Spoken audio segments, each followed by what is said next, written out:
right when Charlie was telling his story about how like he's just living off chocolate now, and he had to go find a bag of almonds. We got Ian in the kitchen, like making a gourmet meal for himself.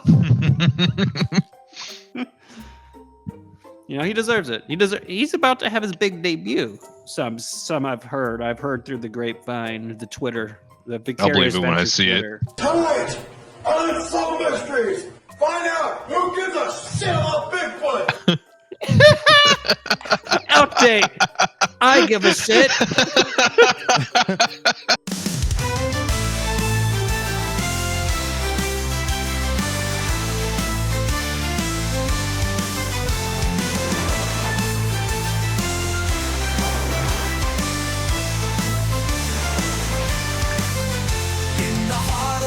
Deep where legends are told, our heroes rise so brave and so bold.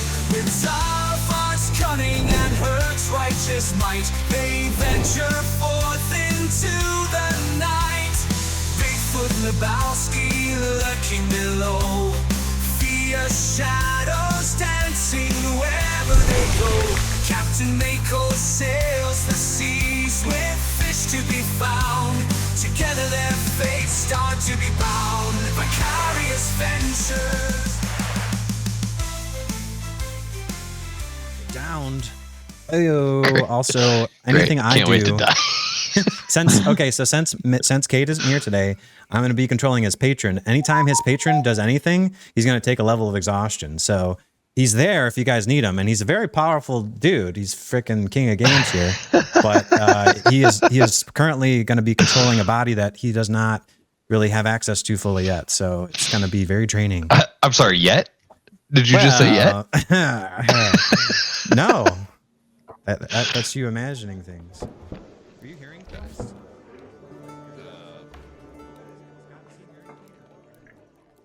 And then we got our mystery character today, which I'm going to fill that out once we do the big reveal. But for right now, he's going to be piloting Digsin, little halfling. The infamous character that's been teased for 6 sessions now. It's like Sessions Lost, in a- man. in a It's like podcast. watching the episodes of Lost, and you're like, when are they going to actually meet the others? Dude, he's one of the others. I think this is going to be a more satisfying reveal. All right, so where we last left off, our band of heroes had entered into an abandoned warehouse, seemingly abandoned because as soon as they entered so stealthily through the front door, they were ambushed by a group of Kenku, which are these like raven-like birds. And then they also recognized there was a rather familiar-looking one of the bunch. She was the leader named Strum, who was a bard that they had met at the Skewered Dragon, had now somehow managed to beat them to the warehouse, and it was attacking with this band of Kenkus who were able to mimic things. And they were casting vicious mockery, and there was an epic battle between Digsin and Strum to see who would reign supreme in like a bit of a vicious mockery off. And it ended up being vanquished with Mako delivering the final killing blow to Strum by getting him wet, which is normally a good thing, but then freezing him into a frozen death as he plunged off of the little, like, you know, hoist thing that for the crates, and like fell down and shattered into little Kenku popsicles. And then you guys started to interrogate Hush and Muffle, who were the 2 Kenkus right over here. And so Mako tied those guys up. Hurk got pretty aggressive with them. And anyways, Pretty aggressive. yeah. And you know, there's a good cop, bad cop, but we never got to the good cop part. So Yeah, who's the good cop? so they had revealed, one of them said the Xanathar sends his regards, and the other one was like, you know, there's something about like, forget the no time to loot the bodies, we gotta go, get them out of here or whatever. And then you know, there were certain lines that they were not really forthcoming with until he did those kind of more aggressive tactics. But then once Hurk started to look around, he heard, I think he said he wanted to look around the place, and suddenly he heard some bottles rustling around in the back, in the storage room underneath the stairs. And being the intrepid explorer that he is, he sent the little 2.5 foot tall Kobold, go check it out. Because they had heard sounds of what Sounds sounded like you're making me out to be the bad guy here. I'm just, you know, I'm doing me. All right. You know, hey, you and Tzar are the frontliners, right? You're the big brawlers, so yeah. You're big brawlers. Yeah, Tzar's, he's got this, and I think it was because you guys heard the sound of a velociraptor, and you're like, I gotta check that out. So Sounded hot. yeah, and Tzar's slightly scared, but also slightly turned on as he creeps across the warehouse towards the towards this little storage room. And I'm going to switch my stuff over here as he walks over there to the soundboard, because all the Kenku can only speak using a recording. So if I need to speak with them, I am ready to go. So, okay. So Tzar, you follow the sound of, Hurk tells you that there's a sound that came from that storage room. So you creep over and you see that the door that leads to the storage room has actually been roughed up and is just barely hanging on by one of its hinges. As you approach, your keen sense of smell points out that there's a very strong odor coming from here, almost like a rancid smell, like vinegary and Okay. And as you Question. Yep. Do I like the smell? It's not bad. I have a more important question. How does he have a keen sense of smell if he spent time working as a shit shoveler? I mean, you know, once you start being able to differentiate the different types of shit, I'm just like, oh, there was definitely an orc over here taking a flesh. Oh, this is a human flesh. This is an elf This guy's flesh. like It smells like magic. It's like a fecal connoisseur at this point. He can detect. I'm sure if you guys had to do an investigation check on some droppings, then you'd probably have a good sense of where those droppings came from. You have, I'm gonna say you have advantage on nature checks with shit specifically. Like, I don't think anybody else has nature proficiency, but I'm saying Tzar has it for shit. Okay, very specific. Shoveling that shit. proficiency. I can't wait for that to be something that happens in this campaign. You're just full of 3-4 surprises, times. Tzar. You got several abilities that you haven't used yet. Check out. Right, your I sheet, need to man. keep reviewing myself. Yeah, I'm a because you got some good shit- stuff that is really useful. You have one of the most powerful do. cantrips in the game. He has mold Cantrips. earth. I haven't seen you use that yet, so keep that in mind. Mold earth? The hell Mold is earth. mold earth? It's like you can manipulate dirt at will, Oh, and it's very useful for shoveling and digging. we just keep specifically. being inside. Mm-hmm. You can use it anywhere. I mean, if there's little pieces of dust on the floor, you can use it to like write messages and stuff, and thieves can't, and all sorts of stuff. So, I can write in Dutch. Smear shit all over the wall. just letting you know, since I know I helped you make your character. Tzar I was gave here. I gave you You some did. really good shit. That was kind of like in place of your feet, you got mold earth cantrip as like your draconic lineage, shoveling shit lineage. I do love my character. I don't want to do another D&D because I just want to be Tzar. You can. You'll live on, man. Okay, Well, so maybe. so your question has been answered, right? You said you had a question about something. when you were Yes, creeping yes. up? I just wanted to know if I liked the smell or not. The strong putrid smell you said was coming from the broken door. Yeah, give me a perception check. See if you can Oh, tell okay. exactly what it is. Oh, nice. I like it.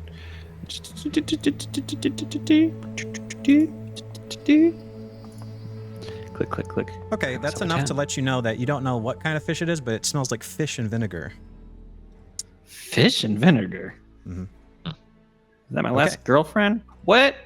As you creep up to the storage room, you begin to what would you like to do as you approach this storage room specifically? Just tell me what Tzar is going to do. You see that it's you can kind of see in there if you kind of peek around, or you can open it up, or whatever you want to do. Let me know how you want to approach the door. Well, Tzar almost just rips right through, because he does like the smell and he's kind of high on himself right now after Okay. doing How all does that. he rip right through? Tell me what he does. He wants to, but then he stops because the last time that they ripped right through a door, they got immediately surrounded. You mean like and 5 set minutes on ago? fire. Yeah. So he Okay. decides to learn from this, and he asks Hurk and Digsin to continue the interrogation, let's figure out exactly what's behind this door. Let's keep prodding these wet birds on the floor. So you prod it with your finger, your shovel, how do you? Yeah, approach it? I Give me walk specifics. over. I walk over, and I got my shovel, and I just kind of like poke it, like, hey, what's the deal? As you poke the door, this No, wooden door, I poked the bird. poke the bird. I walk back from the door, away from the door, having learned my lesson about doors, and I go to the bird that's being tied up, the As one that's you bleeding. turn around probably. to go poke the bird now, you are now facing Okay. away from the door. Oh. And the door flings towards you. This topples on top of you. Okay. One second. Ow. Ow is what I say. The door. So as you go to this, Tzar hesitates, thinks to himself, maybe I shouldn't just go barging through this where these sounds are coming from, and I should use some stealth or something. But no, then he turns around to go poke one of the Kenku, and as soon as he turns his back, he gets toppled by the door. It seems to attack him as a man bursts out of the storage closet, rams into the door, and I'm gonna need you to make a strength saving throw to see if he Strength saving crushes throw. you with his door. Oh, that's probably gonna happen. Not very often when you get to see a strength saving throw, so thanks for that. You got we're gonna take that first one. So that is an 8. Okay. He gets a 16 as he crushes you. So it actually wouldn't even be a check, it would just be a save. It would probably be like a flat 12 or 13. Anyways, it's pretty low. He crushes, so now he bursts through this door. It's a man who is shirtless. It looks like he's is drenched in all sorts of grime and stuff like that as he bursts through, and now he is the door falls on top of Tzar. Tzar's trapped under the door, squished as this man stands on top of him, looks out, not noticing Tzar, sees Hurk. Kenkus kind of takes in what's going on, and he says, "You what, mate? You want to have a go?" Not that English. You should get off my friend there, or we're going to have a problem. He looks I'll down take a step real towards quick, him. steps off of the door, so Tzar can possibly get up. Starts to move over here, move over this way, puts his back up against the wall, and he seems to have like a shard of glass in his hand. It seems like he has some what looks like to be bindings that were like wrapped around him that he has now spun around the blade as a handle, and he has used the bindings that they used to on him as like a makeshift handle, and he has the glass edge held up defensively, and he kind of just frantically looking at you guys. Can I do a insight check to see if this guy's working with the birds or against them? Just from yeah, sure. Go ahead and give me an insight check. 15. 15. So you can tell that this guy is genuinely flustered, but he seems to be like just genuinely like panicked with the situation and how and he seems to have been. You can tell just from the way that he's wrapped this thing around that he had just had these bindings. He was just had them wrapped around his wrist, and he cut them, and he's used it as a makeshift thing. So it seems to line up with what he's doing.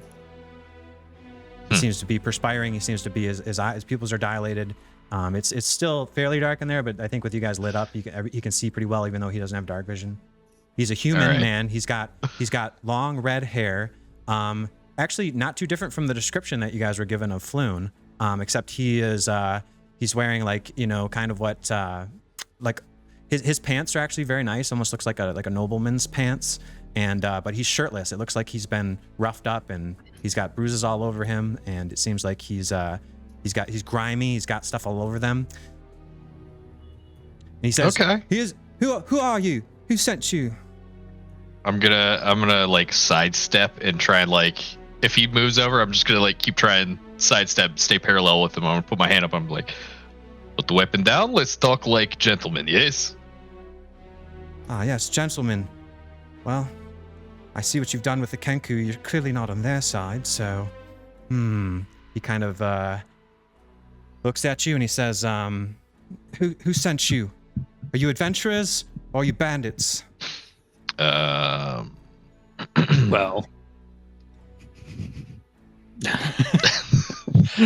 How can I Good trust question. you? can we ask him what the difference is?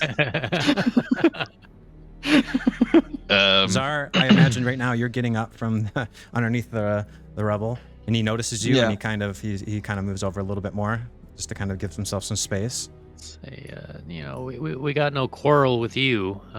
We're just here checking things out, trying to understand what these Kenku are up to. Very good and well, but why are you here? We're here looking for. What business have you here? We're here looking for Floon Blagmar. Have you heard of this man? Of course I know who Floon is. He's my best mate. But what does that bring? What does that have to do with you? Well, we're on a search and rescue mission. He's gone missing. We're trying to find him. Well, that's good if you really are. I suppose. Let's see. You do have Kenku secure. Why would you be on? Who sent you on your mission? Why would you be looking for Floon? I mean, nobody knows we're gone except for just me. I'm the only person who knows where he was. I gotta check my notes. It was so long ago that we got this quest. It was that fancy boy from the bar, right? It was Jallister Volo. Silvermane? I think Volo wanted us to find him. That's it. It's Volo. Yeah, I'm just gonna tell him like, do you know a Volo Tamp? Is that? Do you guys remember what his name was? He's a big fancy fellow, fancy hat. He had the weird collar. Volo Tamp Gadam. That's the one, Gadam. I thought it was goddamn, and that couldn't be right. It's like, oh, of course. It was like one of those rap names, you know? He exhales. Of course. Should have known. Right. Sorry about that. I just had to be sure. He puts away, he pockets the glass shard and starts to kind of rub his hands a little bit where the bindings, you can see that they've kind of cut into his wrists. Are you going to keep that thing? That's a terrible weapon. You're going to cut yourself. Trust me, I used to be an adventurer like you. I think I can handle myself, thank you. What happened? You take an arrow to the knee or something? But to think that things have stooped so low that Volthamp Gadam would have to send the detail to rescue me and my fool of a friend Floon. Sod's law, I suppose. So you don't know where Floon is then? I don't know where they are, but I bet those blokes right there do. He points at the Kenku. Oh my god, if you want to interrogate them, be my guest. It's a real pain in the ass. Says, sorry for jumping you guys. Couldn't quite be sure. I slipped free of my bindings, but I had no weapons, so you had to understand. I had to be a bit cautious. I couldn't have taken them out, so I suppose I owe you my thanks for taking these Kenku out. They, you see, I was out with Floon last night, and we were at the Skewered Dragon, and had a few too many drinks, I suppose, and played a few games of Three Dragon Ante. You know, nothing too strange, but as soon as we left the bar, we were jumped by several bandits. And Floon, he's a bit rubbish in a fight, but he's a bit scrappy, you know, so he put on a big show of it and tried to take them on, and I don't know, they got the jump on us. They stole my rapier, they stole my weapons, and they took us here in the middle of the night. And you know, Floon, he's loyal to a fault, and they started to interrogate us. I think they mistook me for him, or mistook him for me, and they had me gagged and bound. The fool gave himself up, said that it was him they were after, and they took him. I've no doubt they're torturing him right now, trying to find out, get down to the bottom of this stupid plot that we've been wrapped up in.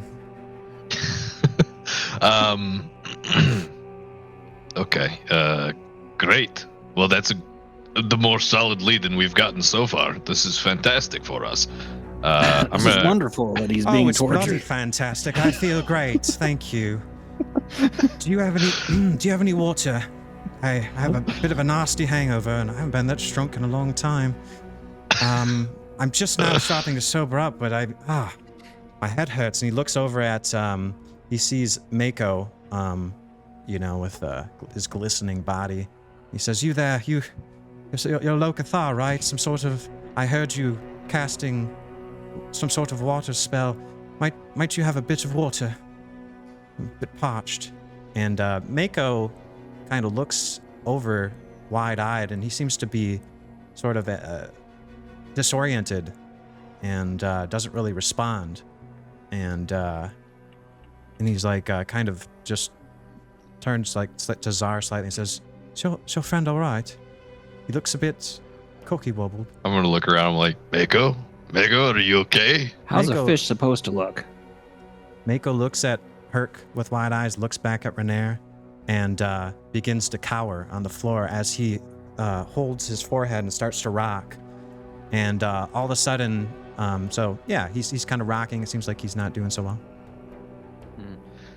Okay, we'll have to go find a doctor for him too. All of a sudden, as you just kind of leave him there, all of a sudden he's shaking, and he seems to be like, not all right. But as you do that, all of a sudden his shaking stops, and he stops rocking. He looks up at you, Hurk, and he says, "I'm sorry, Hurk, but Mako's not here right now." Oh, you're his inside voice. We've heard you before. Nice to meet you again. Yes. I wish we could have met under better circumstances, but you see, Mako, he's not well. Can I just say, dude, your inside voice is way sexier. I don't know. This I is- kind of prefer the other one. I mean, the other suppose- one is more friendly, but this one's like, does the thing for a guy, right? What are you trying to Right? say? He has a sexier voice than me? Huh? No, it has a sexier voice than Mako's Wow. normal voice. Wow. Okay. All right. I'm I'm offended. starting to see perhaps why he's chosen to retreat inside of his head. Seems to be a hostile work environment for him. Mako is a pure soul. I found him in the ocean when he was broken, and since then he's come a long way, but he's never killed a man. And after you tied him, after he did a rather good job of tying up these Kenku with a rope, he seemed to have been having so as you guys see, he's standing over Strum right now. Well, let's just say what's left of Strum, as he's in like 1,000 pieces, and it's beginning to thaw a bit. So the blood is starting to start to trickle out of the icicles as they thaw into like a bloody mess.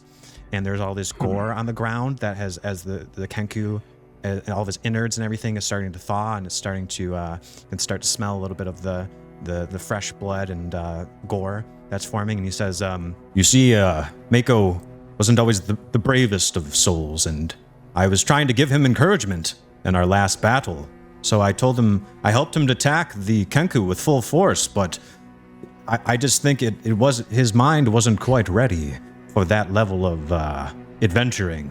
So I've chosen to sort of take control for the time being until he's had a chance to come to grips with this." While he's explaining that, I'm going to walk over and pick up the least bloody piece of icicle, and I'm going to toss it to our new friend over here for him to suck on. One of the Kenkus? Yeah. Okay. Suck on, Ice, yes. water, same deal. Give me a you sleight know? of hand check. Okay. Let's see. I hope it fails. Oh, come on. Hey, 18. Not bad. So the Kenku, did you guys? Yeah, you didn't gag him, so it lands right where his mouth would be. But he chooses not to open it. It kind of deflects off of his beak there. And so that the Kenku right here, the one that you had stabbed, I assume you threw it at him. He starts to cry. Oh And no, he no, I'm says- not throwing it. Sorry, I'm not throwing the icicle at them. Oh, Guy okay. at the top here's I don't know his name yet, but he was asking for Renaer. water. Okay. Oh, yeah. yes. Oh, yes. You should probably ask him his name, by the way. So you throw at him, and so he reaches up a hand and deftly catches it, swats it out of his ear, examines it, and he says, "Bloody hell, you lot don't mess around, do you?" Anyways, so much a little for bit of asking. blood never hurt anybody. So much for asking for a bottle of water. Anyways, nice to meet you, Mr. Ocean. And what was I saying? Ah, yes. Introductions. My name is Renaer. Renaer never mind. Just Renaer. Can I ask him a question? A very simple question. Go for it. Why were you running out of that door? Why were you about to attack me? I Why mean, were you we've been creeping up killing on me everything like in that? this. We've been killing everything in this goddamn warehouse. You take a look around. I'm just gonna go do some more work. Why did you run out of there? Exactly. I didn't know. You guys are clearly murderers, and I was just making sure that I had an exit strategy. I prefer the term mercenary. Many do. Well, this is a great start. I'm gonna grab the Kenku right in front of me by the scruff of his shirt and pull him up. And I'm gonna be like, "Can you tell us how to get to your hideout where they're holding Floon?" The Kenko looks at you and it does this.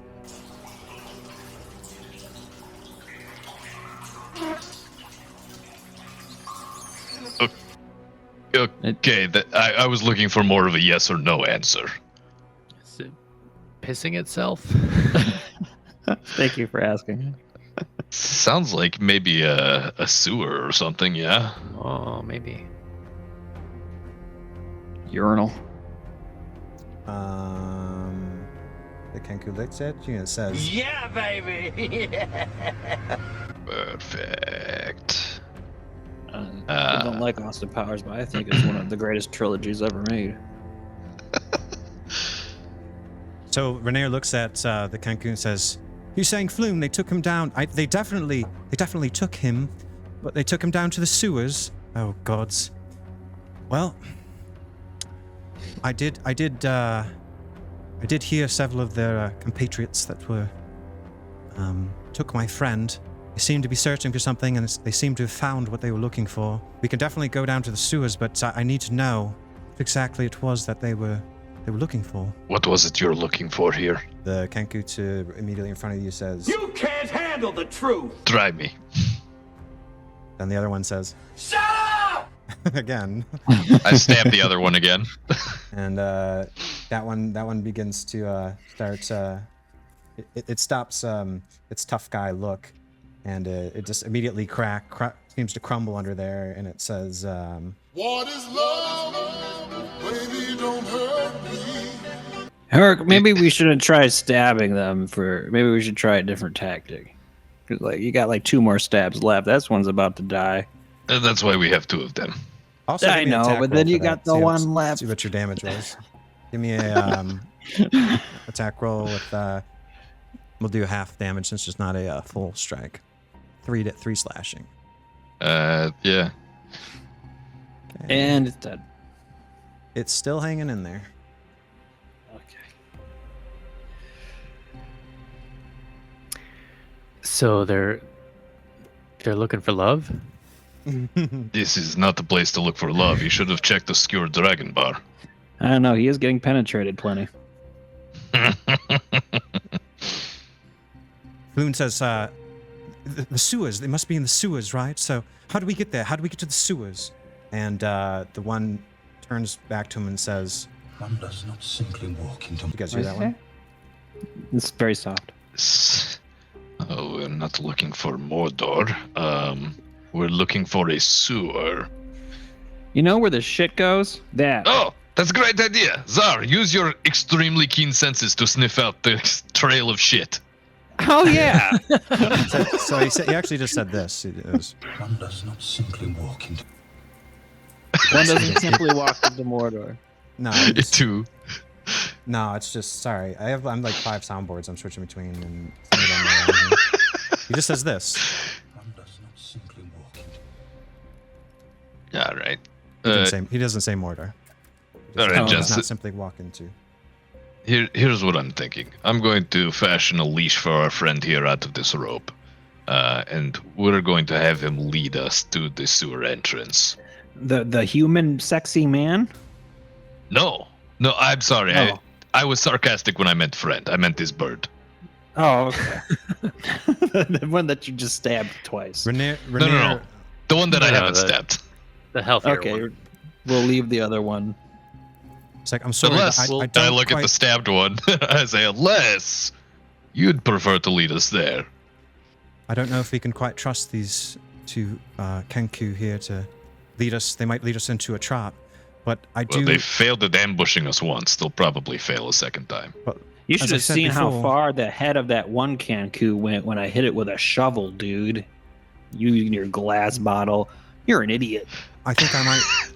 So Renaer says, I think I might have an idea of what they're after, though. I'm not sure what, but if it helps, they did take my mother's locket, and he seems to be looking around while he's doing this. As you guys are talking, he seems to be going through some of the crates, and he says, now, if I were you, I used to be an adventurer. First thing you do, search the area, make sure there's nothing that you missed. I say we take a quick look around the warehouse, because every minute that we're not helping out Floon is probably a minute there's monsters going at him, but we need a lead going in, and I need to know where if they took my mother's locket. What's so special about your mother's locket? I'm not quite sure, but that's the first thing they did when they took us, was they took my mother. They locked us up back here, and then there was a half-orc like you. He seemed to be their leader, and he came by and it's always the half-orc. You always got to blame him on the half-orc, don't you?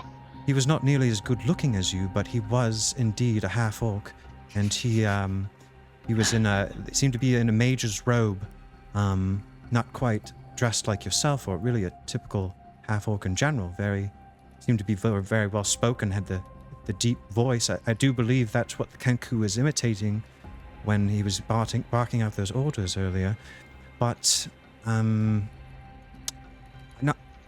first thing they did when they interrogated us was they stripped us, and when he got here, he seemed very keen on my mother's locket. I'm just going to look around. I suggest you do the same.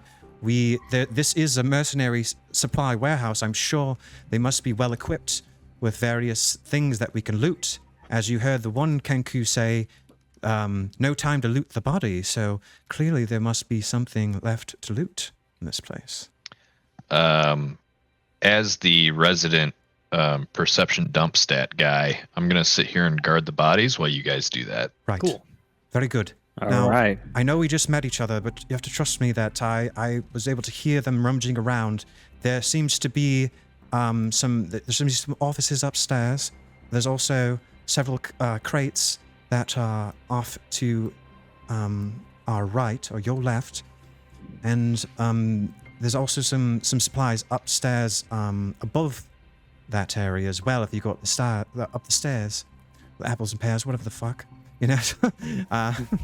So he's like, I don't suggest we split the party, but quickly, many hands make quick work. Let's search the place, see if we can find anything, and then get the bloody hell out of here before more of their friends arrive. I say we should listen to the guy who talks like a pansy. Yeah, let's search the place. Right, pansy. This is the best I get. Really, my venturing days are behind me. No respect. I don't suppose you know the Neverember name, do you, Mr. Kobold? The what? Exactly. All right. That's part Can I of do a the thing. perception check on what that was? Neverember. Yeah, it's not in my notes. I don't know. I don't know if... Let's see. I do believe that if Theo is here, she would know. But Thea? Most people know the Neverember name. As you guys recall, the former Lord of Waterdeep was Daggalt Neverember. He was recently kicked out of office. For sex stuff. Probably. No. Wouldn't surprise me. So, he kind of he says, I'll explain it. I'll explain it once we find my mother's locket. So you guys go to start looking around, and right. Just tell me who's gonna go where. I think that yeah. Tell me how you guys are gonna split up the search party. Okay, so we have to search through this warehouse. I mean, there's We've like got this little back room. there's boxes down here, and there's like upstairs. So I'll kind it of sounds like narrow it me. down a bit for sections. There's kind of like this bottom section here. One people can search up there. There's the offices. Yep. There's also a store. There's a bunch of crates over here that are underneath the stairs. I'll go here. There's also okay. So Tzar's gonna go over like here. In there. Yeah, I'm in this little weird office place with the dead body. Renaer's going to accompany you then. Okay. Oh, that's great. Okay. I'm close to these boxes, so I'm gonna stick like Around here. by these boxes. Yeah. I Okay, still there's got also- kind of an eye on Tzar if Uh-huh. something weird happens with. Yeah, you Renaer. do have line of sight from here, so Yeah. that's good. Also, there's the body of Strum that you guys have not investigated. Mako was going to look for it, but that's when he started to see the gore, and he just couldn't. He was like trying to sift through the gore, and that's when he started to kind of lose it. And then Hurk, are you going upstairs to check things? No, I'm gonna stay here and guard these two. Make sure they don't. Oh, you're guarding. Try and right. sneak Okay. off. All right, very good. You should stab them again. If it comes to it. So let's go with Ian first. So Ian, you have like there's definitely some boxes here. This is a bunch of this is all kind of destroyed, and doesn't seem to be there's some like busted barrels and stuff like that. They seem to have like some black cloaks that the Xanathar thugs would wear, just like, you know, common clothing. It's mostly dark, just kind of things that thugs would wear. Nothing of super value, just kind of like to equip people. But there's the body here. And then this was all burnt over here. So this is all, whatever it is, it's charred remains, not much to be told. Doesn't look like there's much over this way. So you can look here, here, and here. Yeah, I'm just gonna look at like these barrels and crates and stuff and see what I see. Yep. So as you look, you see that there's actually, so a lot of these crates have, like I said, there's like, there's things to equip mercenaries. There's also like, there seems to be, in this barrel, right, this box, there seems to be like, it's just full of sandals. It's just like they were really in season like last year, but they're definitely like a flash sale, and they just seem to be like stocked up in bulk because nobody wants to buy them anymore. They kind of look like this a little bit. They seem to have like they're kind of like sandals, but not like you've really seen before. They're almost made of like a synthetic material, and they have like a bunch of holes in them, and but they look really comfortable. And they're kind of fashioned out of like a crocodile's skin. You recall that these particular items were called crocs. Mm-hmm. So there's like a bunch of crocs in there. Cool. Do you leave them? I don't. There's more than there's like 50 of them. Yeah, I don't think we have need for footwear. I don't know. Is everybody happy with their footwear? I think. I do a perception. We're going to the check. sewers. It seems like sandals with holes in them are not ideal. So Right. we'll leave Okay. those there. You leave them there, but you let everybody else know that they're there, and then Is there? Can I like do a? I don't know if I can perceive if they're like magical at all. you wouldn't be able to unless you're trained in Arcana. Mm-hmm. So yeah, fuck doing that. You don't have any proficiency in Arcana, I don't think, right? Yeah. Yeah, okay, I'm not so interested in that. all right, so you go to loot the body essentially, and what you find on Strum, digging through the bloody mass that used to be Strum, you find a potion of healing. You find he has his rapier on him, also known as a rapier, that he was using, you know, because he had the in the fight he was using that. He has there's a broken lute that he fell on when he fell onto his back, and he shattered, but the lute is broken. It could probably be repaired through a mending spell, but other than that, it's unusable right now. There seems to be this instrument that he was playing, the little flute kind of thing, but it's actually not quite a flute. It looks a little bit more like, almost kind of like an ocarina. A Macarena? See if I can, Those I are don't know very if different I- instruments. Don't know if I can just make this a hand. Maybe I can make this a handout really fast here. Oh no, there it is. Okay, looks like this. So it's actually seems to be fashioned out of like a skull. It almost looks like they took the inner resonance chamber of like a animal, like some sort of, I don't know, some sort of lizard-like creature, and they took the bone from inside of its skull and fashioned a flute out of it. And it seems like you could blow into this resonance chamber and create little tunes. And yeah, so there's that. There's that. Does it sound like this? Does it sound like this? Alan. You know what? It just, I don't know. You can probably find out. Someone blow it. So, Hurk, where you're doing this, are you watching? You're watching that, keeping an eye on everybody, right? So you're watching Digsin as he pulls through I'm this keeping stuff? like a light eye on everybody, but I'm mostly trying to stay focused, so these two don't try anything. Okay. Are you watching Digsin at all? Sure. Yeah. as you look over at Digsin, you recognize this. This is known as an ocarina. It's your people's instruments. This ocarina in particular is known as ocarina of mime. Of course it is. And you know that amongst your village, their tribal, kind of culture, that shamans and stuff would use this to kind of control various animals. And you know that you even know an old tune. It's a very simple one. It's kind of like real simple. It's kind of like hot cross buns, like do do do. And at a very simple level, you can use it to on low level things that have like 1 HP or less, like a rat or something like that. You could use it to basically speak with those creatures. Or you can't. Let's see. You would be able to communicate with them like in a rudimentary way, and then you can understand what they say as well when you play the little song. It's kind of like casting Speak with Animals.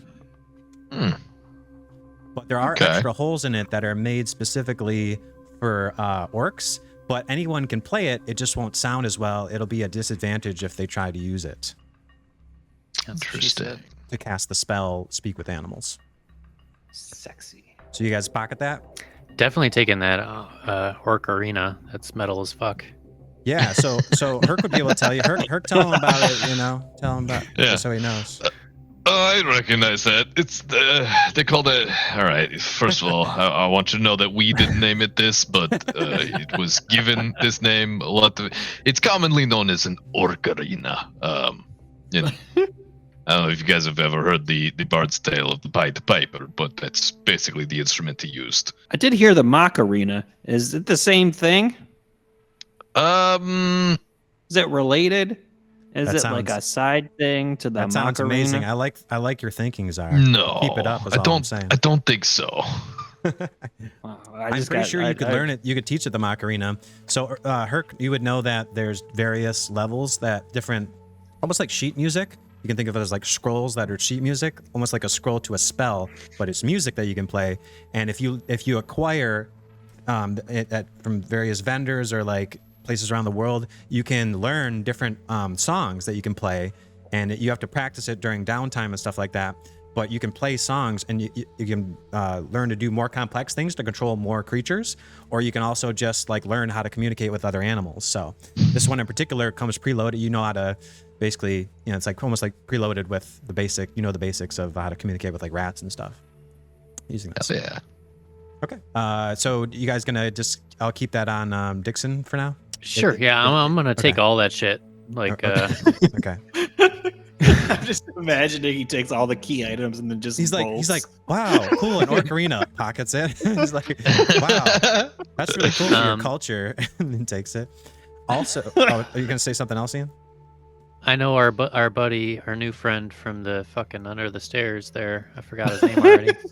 Fucking Harry Potter. He said his name was Renaer. Renaer Neverember. Renaer. I know Renaer said they took his raper, and there's one in there. So I have him in mind when I take that from the corpse here, the little body bits.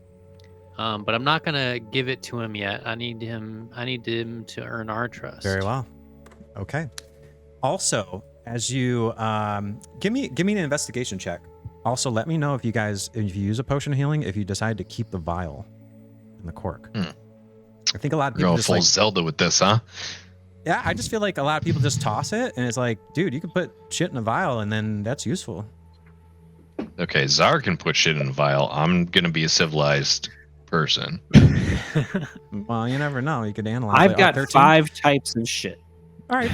So as you sort through that, you see actually that where the Strum's neck was, there's actually as you dig amongst the mass, and there's kind of a squelching noise as it starts to thaw, and you come up with a bloody hand.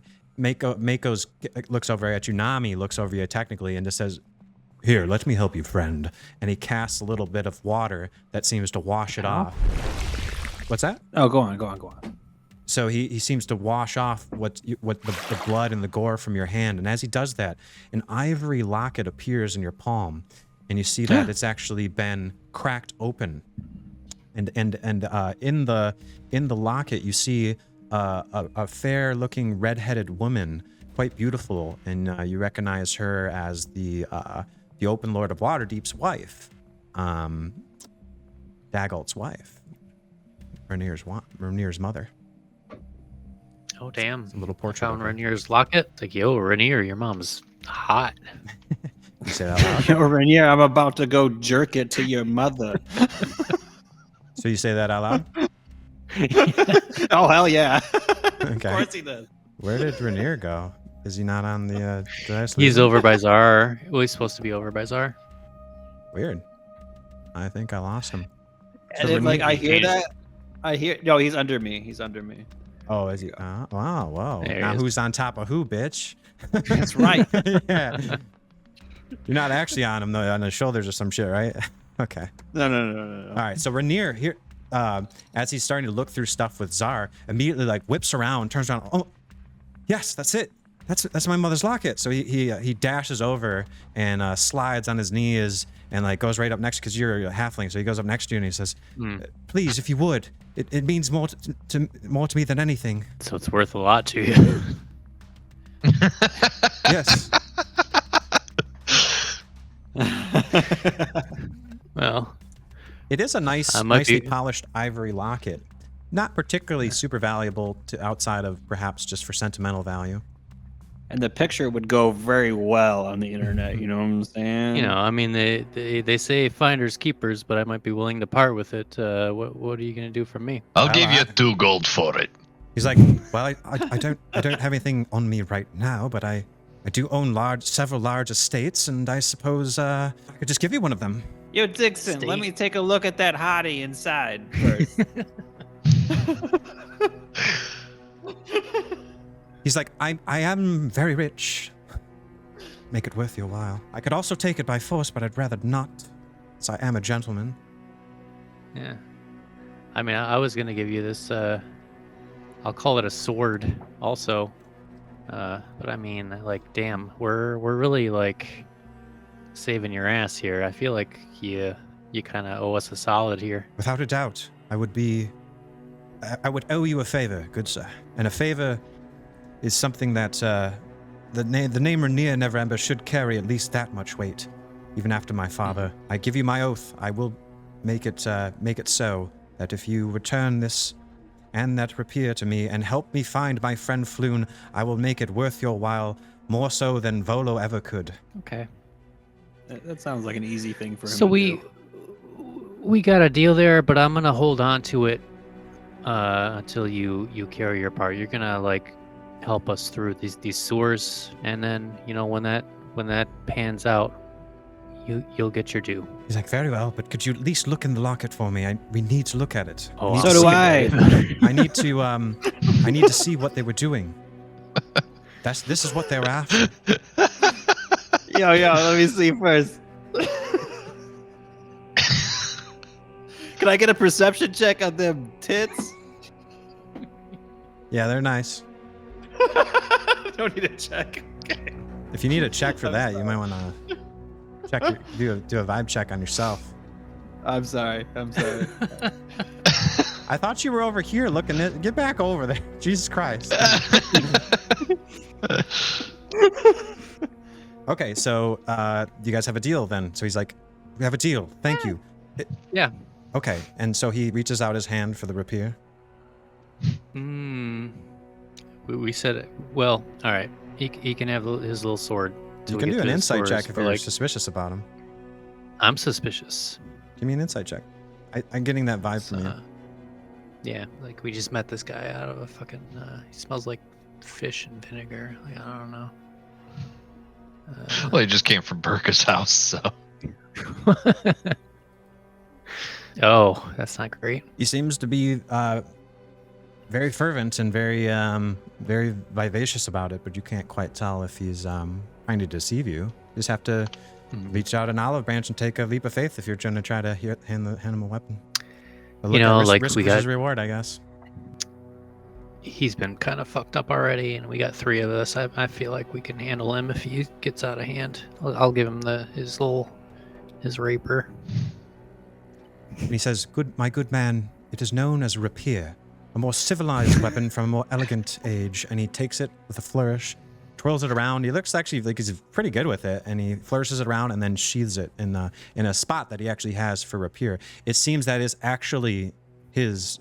He's like, it's an old family heirloom, not the best I've had, but I still keep it around for sentimental reasons. It's his rapier. It was taken from him by Strum. Mm-hmm. And that's not all that he took from me. Took my mother's locket as well. Greedy bastard. I mean, we killed this bird like super easy, right? Like, how did he overpower you, my man? That's my question. As you recall, I was plastered, rather plastered. I was very well sorted out, thank you. And We've been plastered for the past 3 months. I saw you get ambushed, my good man. I wouldn't talk a big game when you can't quite back it up yourself. We backed You up got the you got ambushed We got yourself. ambushed, we took care of it, and now we got like 2 sword runes and a bird and another bird ready to talk more quotes. He I says, think we're doing anytime all you right. wish to duel me, good sir, I have this rapier.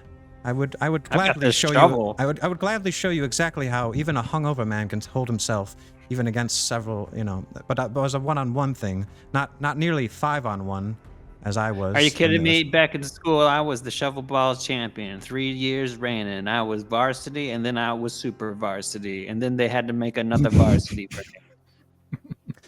Yeah, I he got that wasn't shovel kidding about skill. sending that Kenku's head flying with the shovel earlier. I'd be wary of that one. Right?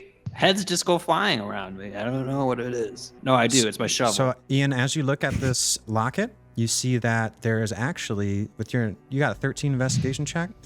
That's enough for you to notice that, with him sort of helping you, he's like, he tells you, check inside, see if there's anything in there. And perhaps there's some sort of thing they took from it. And with that hint, you may not have noticed it normally, but there's actually a compartment, that little secret compartment behind the portrait of his mother. And you open it up, but it's empty. And he's like, That's where his drugs were, huh?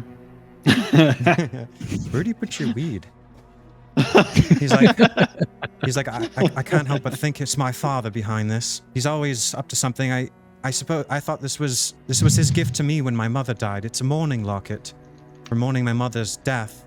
I thought perhaps he had finally done something right in his life, but this is just another one of his schemes, it's supposed, that he's involved me with.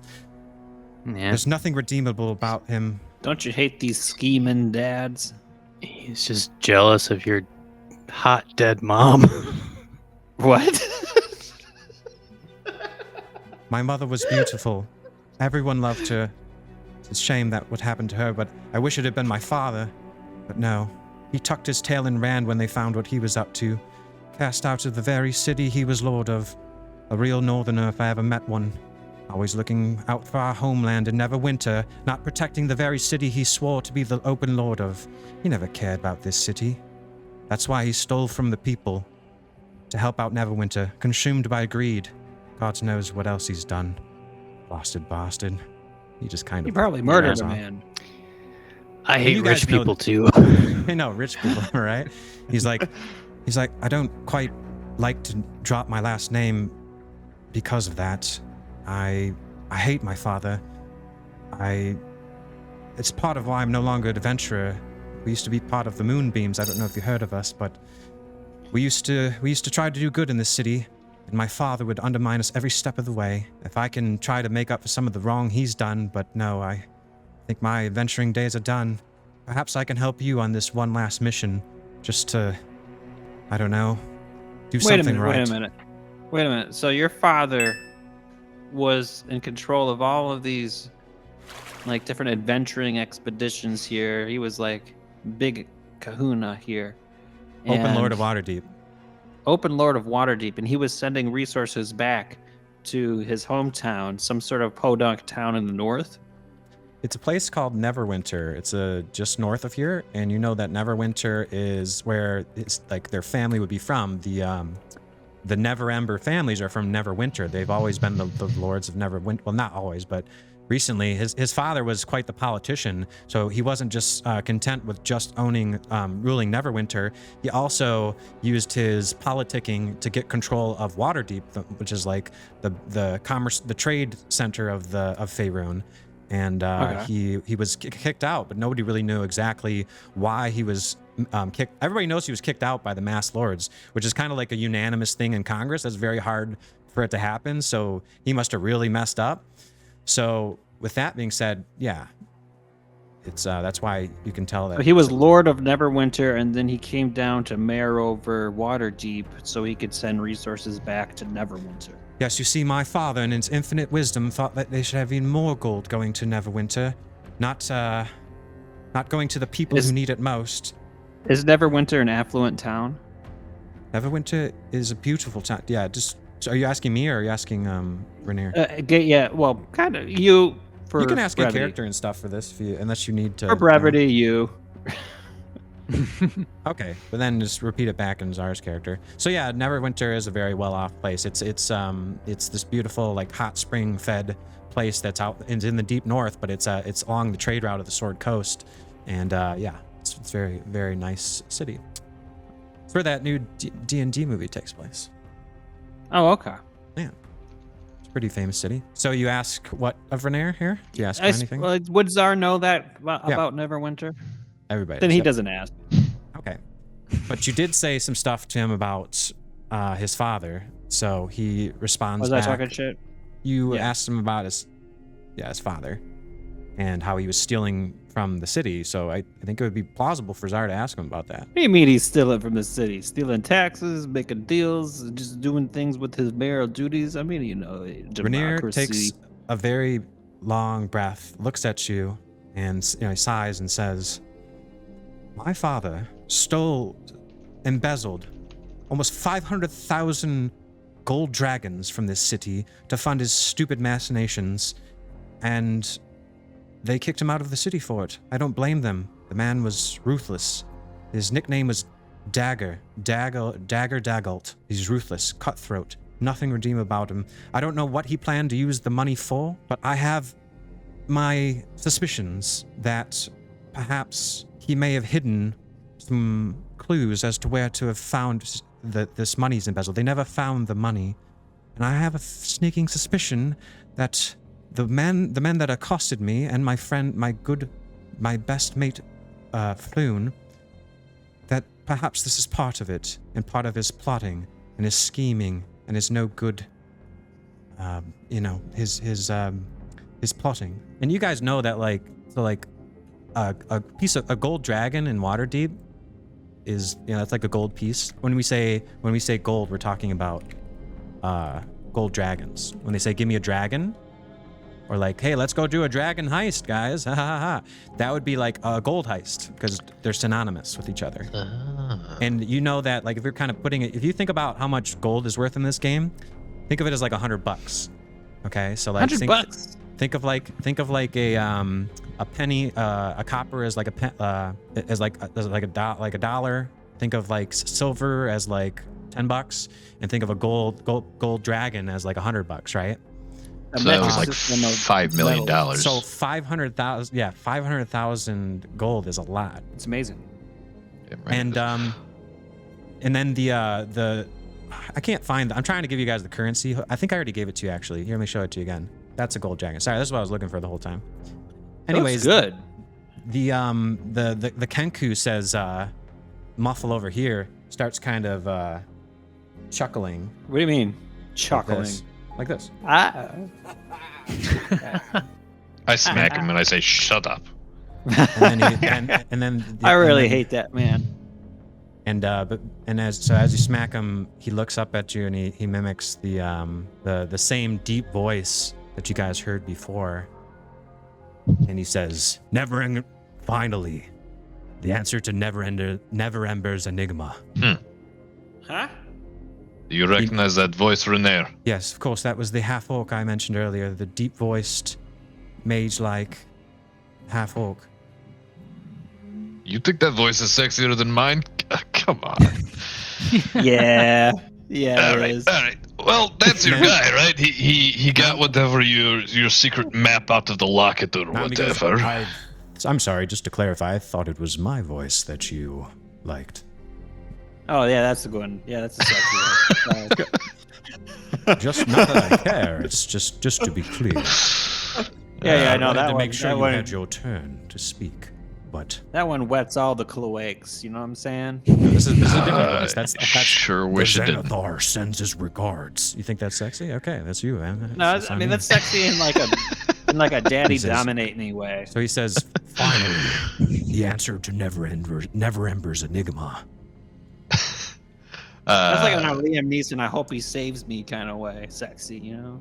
Hey, Renaer, could you clarify something for me? I was just thinking about that we didn't ask you. Who was it that tied you up in here? Was it the Zentarum or was it these birds? It was these bird brains over here, of course, and they're, well, that wasn't quite true. There was a lot of them. I didn't quite see all of them because they had us bound. The ones that jumped us, I didn't get quite a good look at, but I could hear all of their voices from the storage room there, and they had me bound and gagged, and I managed to slip out eventually, but I mostly just, if I heard his voice, I'd be able to recognize it again. All right, so let me piece this together. You were jumped outside of the Skewered Dragon Bar. They dragged you back here, ruffled through your stuff, found the locket, took Floon into the sewers. Are these birds working with the Zentarum as well? Right you are, sir. What was your question? Are the Kenkus? They're not working for the Zentarum, right? You found earlier when you stabbed this guy, if you remember, this is why you stabbed him. You found a right. He's working branded- for Xanathars. Yeah. Yes. Okay. Yes, So of course. why- He's like, bravo, chap. You seem to have cracked the code. Indeed, they did blitz us. It was the Xanathar it was the Zentarum that abducted us. The Xanathar came in. They killed all of the Zentarum, took my mother's locket, fled to the sewers, and here we are. Okay. Now, as you're doing this, Tzar, you're looking through the supplies, right? Yeah, I'm trying to like just see what some shit is. So you're like, You know. half part of the conversation. You're like looking over there, but you're also rifling through, and you're like finding a bunch of shit. I'm like You're half just paying attention to like those, and like when I heard about the lady in the locket, I just kind of threw some comments that way, just because I like Digsin and we're kind of bros and stuff at this point. But Yep. yeah, I'm just looking through crates. That's my main thing. Tzar is just pilfering through this stuff with, like a sleight of hand, as he's just like almost working without. He's like multitasking. His fingers are doing the finding as you guys are all doing this. He instantly finds there's on this guy over here. There is a dead Zentarum, and he has a healing kit on him. He has a mace, a heavy mace.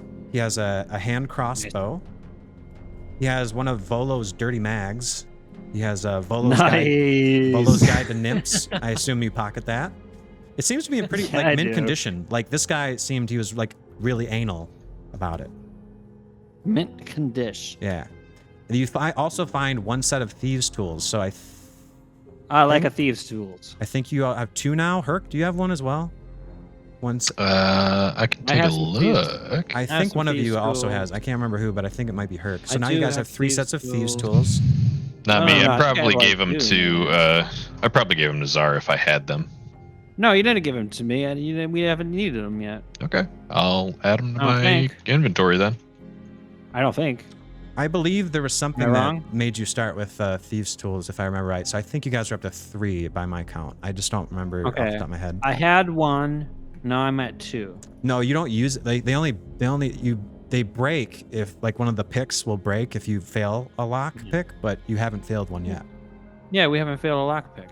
So yeah, thieves' tools, they have like there's like a little you can look it up, but there's like it comes with like a little metal bar that has a mirror on it. There's some like those little claw things, what do you call them? That you grab stuff with that's made of metal. Pliers. Dude, when I was on TikTok, I found like this guy who does lock picking. He does speed lock picking. Man, I know exactly what thieves' tools are. Yeah, you've done speed lock picking. That's right. Yeah, I was waiting for you to finish the sentence before I confirmed. Okay, and then as you rifle through that, you start to go through the crates, Scott. And as you see that on top of one crate, there seems to be this?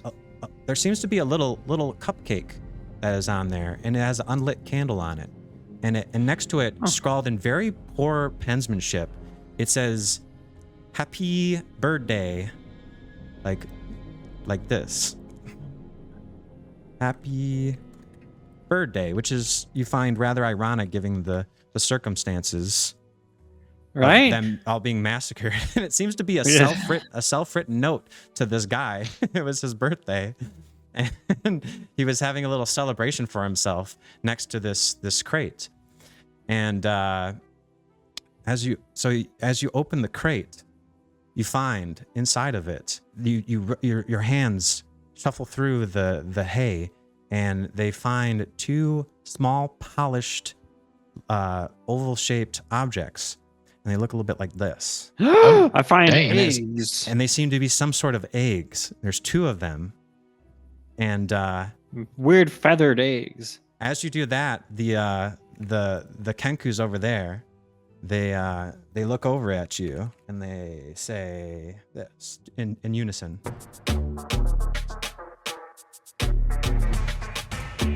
They're kind of dancing around a little bit. I mean, I would too. And then I'm dancing. That's when a they lot. do that, the little candle lights up.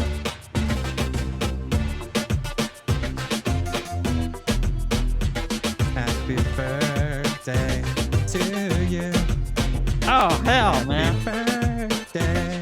Happy birthday. Happy birthday was birthday to you. And you see, Man, I would say. Oh, go on. and you've acquired 2 dino eggs. Give me an investigation check to see if you know what they are. I love it. Or give me a Let's give me a see. nature check. Baby dinosaur. I'm just mean mugging these birds the entire time because they know I'll stab them. Yeah, It seems like Please they're stab 'em at the end they're of trying to appeal to that. Nature check. You're not quite sure exactly. You can tell that these are definitely like a reptilian style egg, but they're not kobold. You know, you can eliminate that. You know they're not dragonborn. So they must be some other kind of reptilian egg.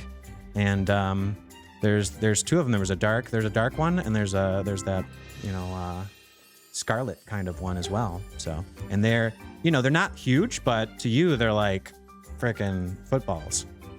Can I carry the footballs? You definitely have room in your little satchel, like little carrying thing, to take them. I take them. All right, you've acquired 2 mystery eggs. 2 football-sized mystery dino eggs. No, just Boy, we're eggs. gonna feel real dumb when we find out that mimics lay eggs. You did. You crazy son of a bitch, you did. So like Renaer sees what you got there, and he's like, "Oh my days!" And he comes over and he's like, Have a T-Rex. "I know what those are. Those are from Charlz. Look at the box." And it says right on there, like, made product of Charlz, like on the crates. And Charlz? And he's like, Who's Charlz? Charlz. Have you never heard of the island of Charlz? You've never heard of John Hammond, famous John Hammond? philanthropist? Yes, Jonathan. Jonathan Hammond. I've heard of Jonathan Hammond. Long for John Hammond, not Jonathan Hammond. You Who the just hell look like is a guy. Jonathan? As you recall, that is the name that Solid Snake or Striped Snake gave you as the Striped snake.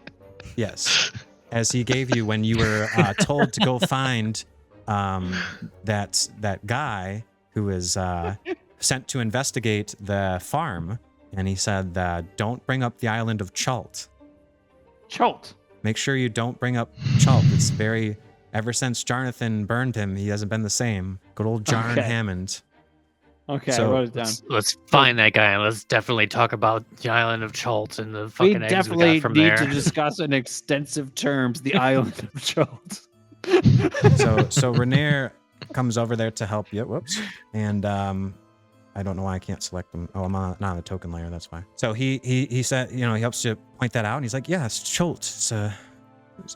I would never go to that bloody forsaken island." And so yeah, it's just, he's like, What if we? Hey, man, Renaer. What if we funded your dig for the next 2 years? and I would spare no expense, but I'm sure that it would be the same for John Hammond as well. So, did you guys want to Well, yeah. You want to take a break now? The 10-minute Yeah, break? I have to take a piss. Yeah, that'd be good. Okay. We're gonna take a quick 10-minute break, and we'll be back at 9:37. It's my favorite sound. Also, happy birthday, Scott, man. I'm sorry we couldn't do it on your actual birthday. Yeah, like it's a little out of Oh, is that season. what It's that over was? a month later. Yeah, Also, but I do appreciate it. I know Tzar, this is Tzar, D&D time. if Tzar blows on that candle and makes a wish, he can get inspiration. So just let me know if you want to do that. Oh, I didn't hear that from you. I'm just gonna like do it naturally, my man. He might be because he's not answering. Hey, man, we can't see you on the stream. I'm just finishing heating up some food. I'll be up in Oh, like 2 okay. minutes. Take your time, my man. Okay. All right. Bring Bye. him to me. I stabbed the Kenku again.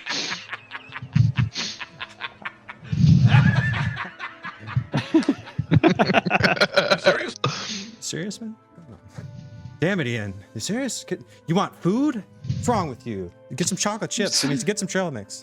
Yeah, listen. Yeah, right when Charlie's telling his survivalist trail mix story, I got the bag of trail mix. We and are it only going. had We are going longer chocolate tonight, chips. so he's got to make sure he's well stocked.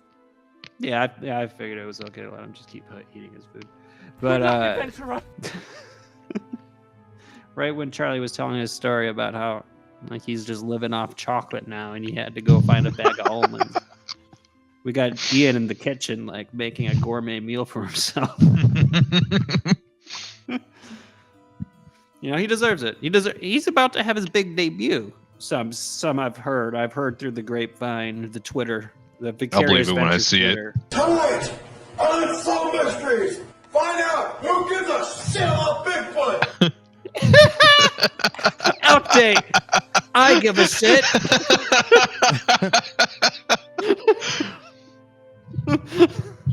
So I've had that one ready to go. It's just you guys need to get I was waiting. You need to get closer to the adventure for them to say that. Yeah, like there's like Tourette's guy doesn't say a lot, and so when something really makes sense for a situation, it is extra satisfying. You didn't say the magic word. See, that's the thing with Jurassic Park. It's like the opposite of Tourette's guy. There's always a quote. I'm a dude playing a dude disguised as another dude. And that was supposed to be the Kenkus talking about themselves, but then Cade was like, "No, they're talking about me because I disguised myself." I'm like, "Yeah, that was it. That was it. Yeah, you got it, man." Okay. Yeah. Mm-hmm. Right. All right. So Zent Zealots kidnapped Floon and Renaer, dragged them here, presumably to look for a map to this gold hoard. Mhm. And then they were ambushed by the Xanthar Guild, who then took the map and ran off with it. There's been no mention of a map. All you know is that they were drunk, going outside the bar. Floon. I mean, it's got to be a map. Kinda What else could it sacrificed be? himself for his friend. Not the brightest guy in the bunch, but very loyal. Decided to say, "It's me you want. It's me. Don't you know it's me?" And so they took him Like Ben Affleck? instead of Renaer. So actually, what happened was Renaer was. I should have mentioned this, but the details. But I don't know. I'm trying to juggle that shit, so I don't remember all that stuff. But like essentially, what happened? The canon is they both were abducted. They both were taken blindfolded, and then when they were both back in the storage room and they're ready to like interrogate them one at a time, they're both going rounds on them, trying to beat them up. Then the big head honcho arrives, starts asking about the necklace, and Floon takes his buddy's necklace off and puts it on himself and says, "It's me you want, take me," and basically sacrifices himself for his friend. You guys hear that? But they didn't actually want the locket. Apparently they wanted what was inside the locket, so they took that, chucked it. Meanwhile, the Kenkus show up, and the Kenku likes the locket, so he steals his rapier and he steals his locket and he wears it like it's his, because he's little, he's Because it's shiny and he's a Corvid. took his shit. Yeah, exactly. So Right. Yeah, because this has been a complete storytelling episode. I'm ready to go, by the way. This and has also, been if a you aren't complete taking notes, storytelling I would episode. recommend it since this is like a mystery style adventure I'm trying to where you take try notes. to piece together clues. This is my note so far. Friend of Floon emerges from the disgusting raptor closet. Someone is torturing Floon. His mom is all like, take this locket and fuck off. Someone broke it. Guy's dad was a mayor. He was an asshole from Neverwinter, and he sent shit to it. Father embezzled a shit ton to fund something. Dagger Dogald, I don't know. The whole Floon bullshit was something to do with him. I found a healing kit. I had a happy birthday. I've got 2 feathered aids. The Kenkus go nuts. And I had a happy birthday.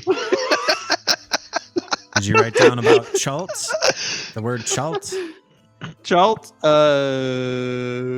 Charlz, where did I It's read been Charlz? mentioned 3 times now. This is the third. So it was mentioned by Snake and it was mentioned by. That's where the eggs came from. Oh, And it Charlz. says, and on the crate you find that it says product of Charlz. It seems like the Yeah. Zentarum are dealing with more than just equipping mercenaries now. It seems like there's something else that might be afoot. Yeah, I said Renaer will never go back to Charlz under my I have 2 football-sized eggs. Yep. Okay. So everybody ready to resume? I am as ready as can be. You heard exactly how All ready right. I am. So, All right. So who do we think has control of Floon right now? Was it the Zealots or the Xanthars? from what you can surmise, what happened was they were interrogated by the Zentarum within the Zentarum warehouse. That's where you guys are at right now. Okay, the Black Network, the Black guys. Okay, You said head honcho came in. Was it the There Xanthar was head honcho? somebody that came in, killed all of the Zentarum, which are all the bodies that you see everywhere. There's some Zentarum, but there's some Xanathar thugs, but there's mostly Zentarum, the black cloak guys. Then the purple guys, the Xanathar guys, came in and they killed everybody and they left Kenkus behind to ambush any other Zentarum that showed up. And Okay. so you Okay. can probably surmise enough from that. Cool. On who did what. You You can also ask Renaer more questions if you need to clarify things, and he has a pretty good idea. He's pieced together all the pieces of the puzzle in terms of what happened to him and what happened at the warehouse. He just hadn't seen anybody. He just heard them because he was, being interrogated, blindfolded and stuff. So I like how the guy who knows everything that we need to know was found hiding in a disgusting closet. this Everything guy, that we need to know and we need to do was cowering, pissing himself in the middle of a closet. so it's safe to assume that Renaer is not as full HP right now because he's been tortured. You can also assume that he's pretty proficient as a fighter because the way he handled the rapier. You can also assume that he's pretty competent since he not only was captured but managed to escape out of his bindings, arm himself, and then okay. get a sneak attack So- round of surprise on you. So All of you those know, facts I wouldn't call together those- I wouldn't really says call that cowering. right. All of those facts together says we should not continue on this path. We should do anything else. well, I think you're missing the key detail that he was outnumbered 2 to like 12. Oh, You seem to I not be mean- understanding what getting jumped drunk in a dark alley is like. I don't know if you. oh, I and you're- understand. And being disarmed and trying to fight hand to hand against a whole group of thugs on your own. Speaking of which, yes. Can we get our friend some healing here? He seems like he's beat up pretty bad. Yeah, someone pick up the corpse of the bard that we killed and like make it dance so that it gives a healing spell to the guy. I don't think you know how Rene- magic spells work. Renaer looks at you and he says, "Oh, I'll be all right. I'm scrappy myself. I can handle myself in a fight." Renaer, come He here, kinda come stretches here. some stretches and he's like, "I got this." I put a hand on his shoulder and use 1 point of lay on hands on him. Okay. So, how many HP points is he gonna get? Don't you have a pool? 1 HP. Okay. That's all I had left after healing myself. Yep. That seems to take the sting of the vinegar out of the open cuts that he has, and he said, thank you, friend. Are you some sort of paladin or some sort of holy man with those healing powers?" Just a concerned citizen. Oh, damn decent of you. I do appreciate that. It's been a while since I've had to scrap a bit, but back in my day, I used to be quite the swashbuckler. I'm no master of the blade, but I've been known to swashbuckle a time or two. Back in my day, I was quite sharp before, well, my father ruined things. It's been a while since I've had someone lay a helpful hand on me. So. Okay, daddy issues. Listen up. I thank you. What sir. was? What the hell was in the closet? Why did it make a weird noise? I do believe you heard the sounds of me rustling about. Those were some. I heard a raptor noise. I've stopped to consider that the Kenku can imitate things that they've heard. Now, I'd say what's more alarming is that they can imitate something as deadly as something from the island of Charlz. That, my friend, is what you should be concerned about. So you're saying a Kenku is in that closet? Because I heard it come Nope. from the closet. Am I wrong? You are. Oh, okay. Where'd I hear it coming from? It was completely dark. You heard it coming from somewhere over in this whole half of the warehouse when you guys were They first were throwing walking their in. voice. What's that? I mean, they were like all over the stairs, from what I could tell when I walked in. If So you guys it recall could have from been the one of them. previous session, you guys walked in, stormed in. You heard the sound of a bow being drawn. You've heard the sound of a velociraptor. You're completely surrounded, but I heard you somewhere from this whole half of the warehouse. You heard the sound of a raptor. Later, you heard the sounds of bottles clinking in the storage closet, and you went to go check it out. Oh, okay. For some reason, I thought I heard the sound of the velociraptor after the battle. I think that's because I warned you that I had heard a velociraptor over Oh, there that I forgot okay. about.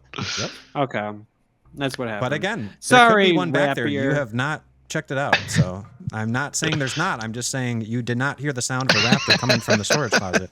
I'm just making sure you understand, like, what has literally transpired. It's what's Please, what, yeah, what, thank you, what has thank you happened, for okay? that. Thank The you. likelihood of being You eaten by a raptor is not zero. You guys Is what he's are trying you to guys say. are making a lot of assumptions, and I'm letting you make those assumptions. But I'm not saying these words. You're like, I thought you said raptor. I never did. Just pay attention Alright. closely to where stuff Fair comes enough. So from we got- in context. So we got some exploring to do. I think jumping to conclusions is Okay, something Ian, my would you like character to do would do. something? Mine too. I'm gonna head up to. You said there was offices up There here. are. I'm gonna go up there. Okay, the stairs are actually right Check here. those out. So you can head up those stairs if you want. Or upstairs offices. Okay. I Yes. thought they were on this level. Okay. You take the stairs up there, and then the offices are a little bit further. And I switch to this view, then you can now sort of see. I think it's still loading on there. You can see that there, and as you do that, you hear some scratching noises. It sounds like perhaps there's something on the other side there. Like you recognize the sound of a rat. A rat. Mhm. Okay. Rat harm me. I guess I'm kind of small. You have an orc arena. I do. Hey- but Hey, I small don't know. boy, do you want reinforcements up there?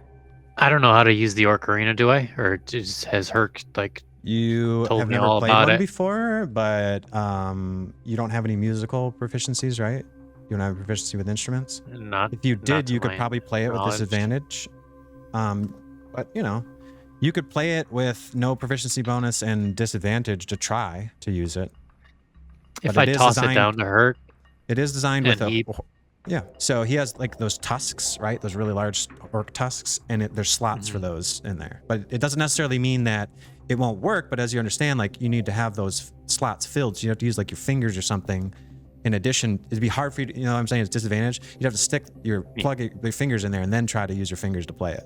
right? It'd be hard. So if I toss it down to Hurk and he plays his rat song, like will it travel to where I'm at, or is it like There's a wall there. It would be muffled and probably wouldn't work, but you could try. Mako's character looks at Hurk and says, "Hurk, my friend, I will watch these two. You go up, play your people's music, show them the way of the orc arena." All right, I'll give you this shot, and I'll move my way up there.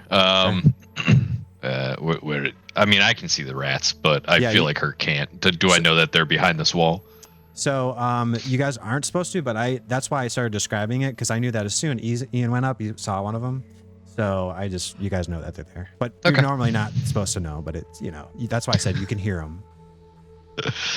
All right, I'll take it from him. And I'm like kind of embarrassed about it because like I feel like this is kind of the equivalent to like that class you took in middle school where they made you play the recorder. So like every orc has like sort of a baseline knowledge of how to play this thing, but it's like hot kind of cross an buns, embarrassing man. You got instrument this. to know. Behind yeah, it's like you're embarrassed with your level of hot cross buns, but you got like one of those little twisty ties they gave you, that says like what level you're on. You're like a green and white colored one, so you're pretty good. And that Kenku, the one that you had recently slapped, says, Good luck, adventurer. Shut the fuck up. Yeah, I'll move up to the door and start. I'll try giving it a play. Okay. Is it a performance? Yep. What kind of roll are we doing? All right. Which actually you shouldn't be too bad in because because you have like a gladiator thing. So I thought, sure, Hurk has got this. You play it rather poorly, and there's a rat that comes up and it scampers out of its hiding place to hear the song, like it's excited for it, and then it and you can't quite tell, like it doesn't fully work, but you can tell that it's like judging you. It looks at you kind of like if a rat could give you the look of disapproval, it seems to be disappointed is the main message. But it doesn't. All right, I'm a little rusty. I haven't played it in about 15 years, so that's understandable. I feel like I've got inspiration points that I haven't used. I'm gonna like give Hurk some inspiration and be like, it's been a long time. You can do it. Yeah. All right. You say you can do it. Yeah. You can do it. Yeah, you know what's funny? I don't have that sound effect, but that's exactly what I was thinking. Yeah, can crack my fingers and give it another shot. Okay, so he says you can do it. Hey, you suck. At this point, the rat goes, and all the other rats start to kind of gather together. Oh shit, that's the whole. And they move the entire Earth. Let me switch back to the not map layer. They all kind of scamper and try to get the hell out of there. Can I run up the stairs to be like, holy shit, that sounded bad? Yep. Yeah, I can? Okay. Yep, you can. The rats. The rats, I mean, you can attack them if you'd like. They're just going to try to run past you. I got no reason to attack a rat. Mm-hmm. And as you do, the very last rat comes up to you, hops up onto your shoulder. It almost gives you kind of like a pat, like a there, and then kind of scampers on. A single manly tear rolls down my cheek. You take 10 points of psychic damage. You take psychic damage. And just like that, the rats have cleared. You have managed to clear the rats out of the area now. I'll tell you what, Dixon. Let me hold on to this. I'll practice and hopefully get a little better. You unfortunately weren't. So you get intuition on what they say, but they can't like literally be like, "Hey, you got any questions for us?" Now they're gone. So you know what they said at that last one. The little pity pats, little pitter patter. Okay. So now the offices look to be free of rats. I guess we're heading in then. Love it. Okay, just let me know how you do it. Okay, I'm gonna follow Hurk.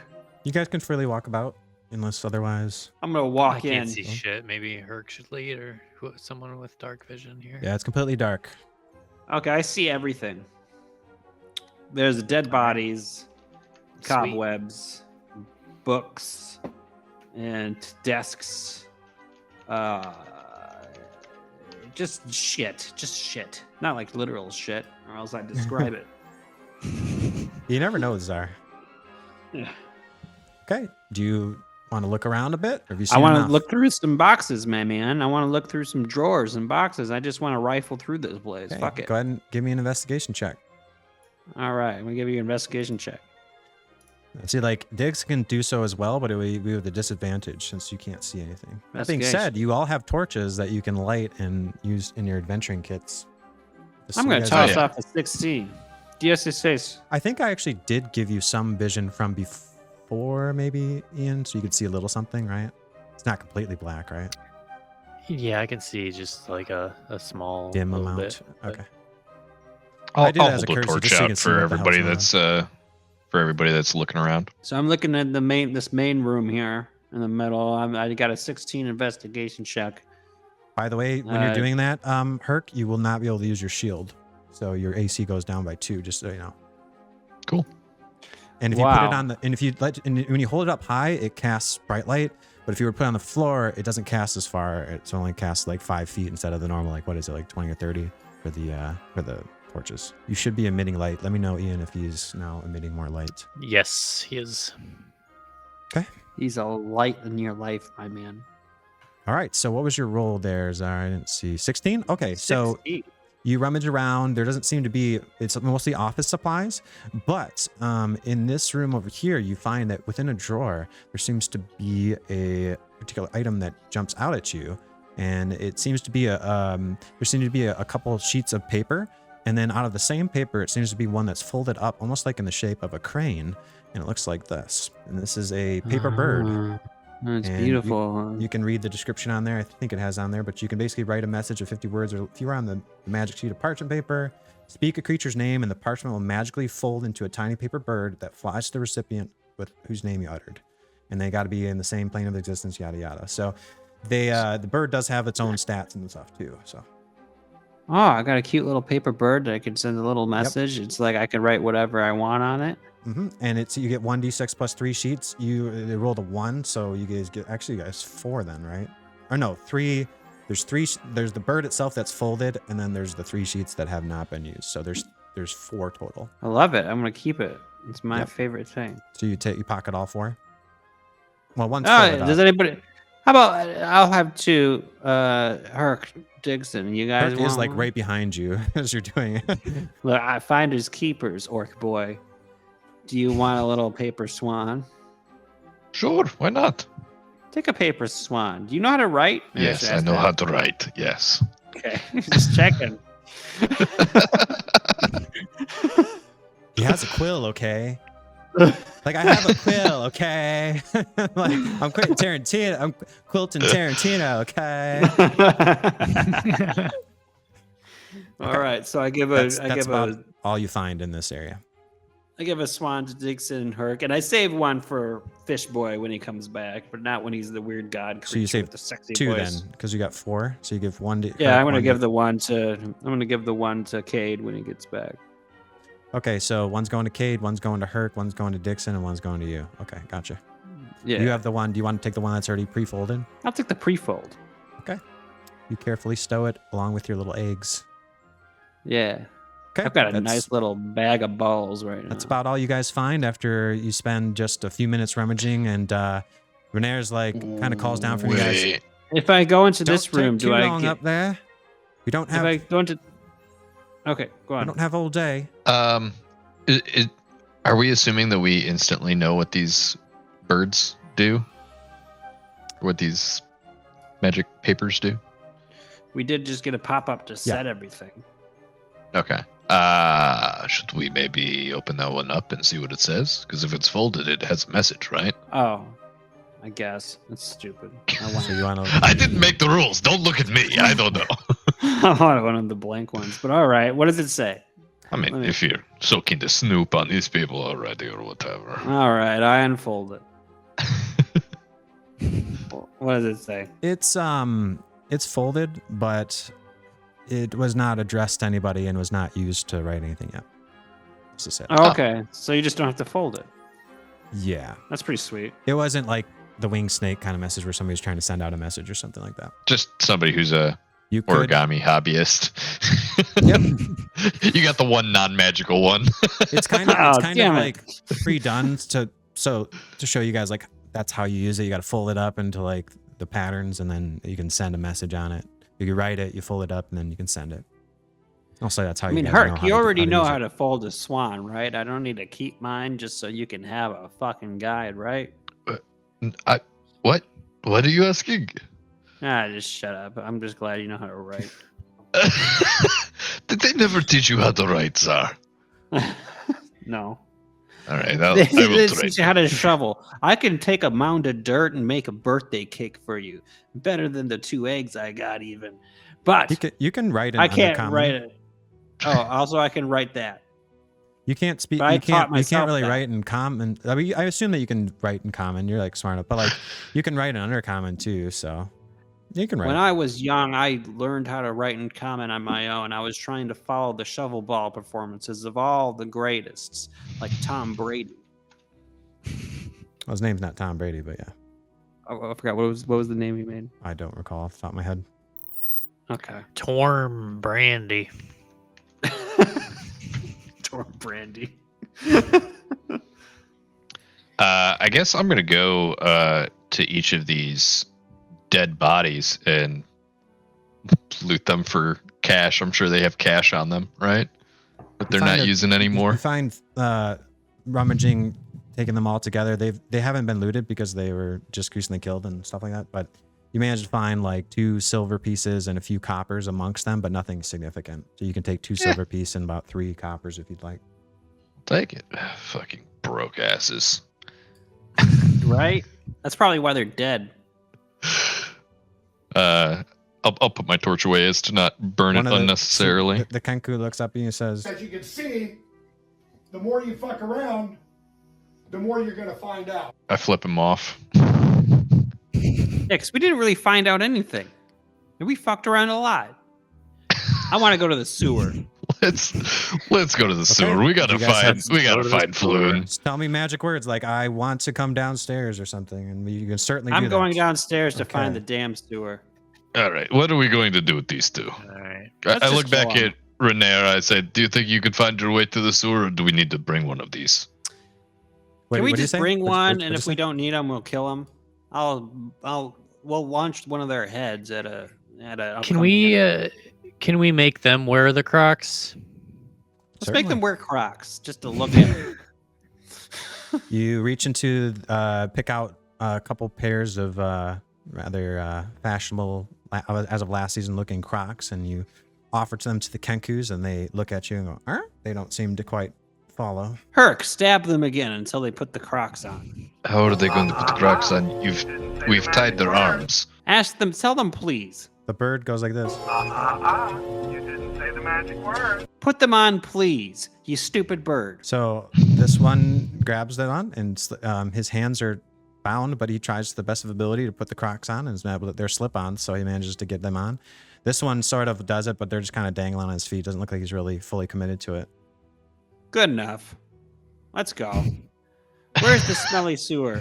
I want to take some shit and make a little castle. As you guys manage to spend the extra You're time, not allowed to make shit castles on my watch. as you guys are spending time trying to monitor this, the Kenkus where they're slipping on the shirt, you don't notice that the door is to the warehouse creaks back open, and you hear Where's the door to the warehouse? right here. You know the one you came through Oh, earlier? That one Uh-huh. right here. And you hear it creak back open, and it says, "All right, show's over, folks. Stands where I can see them."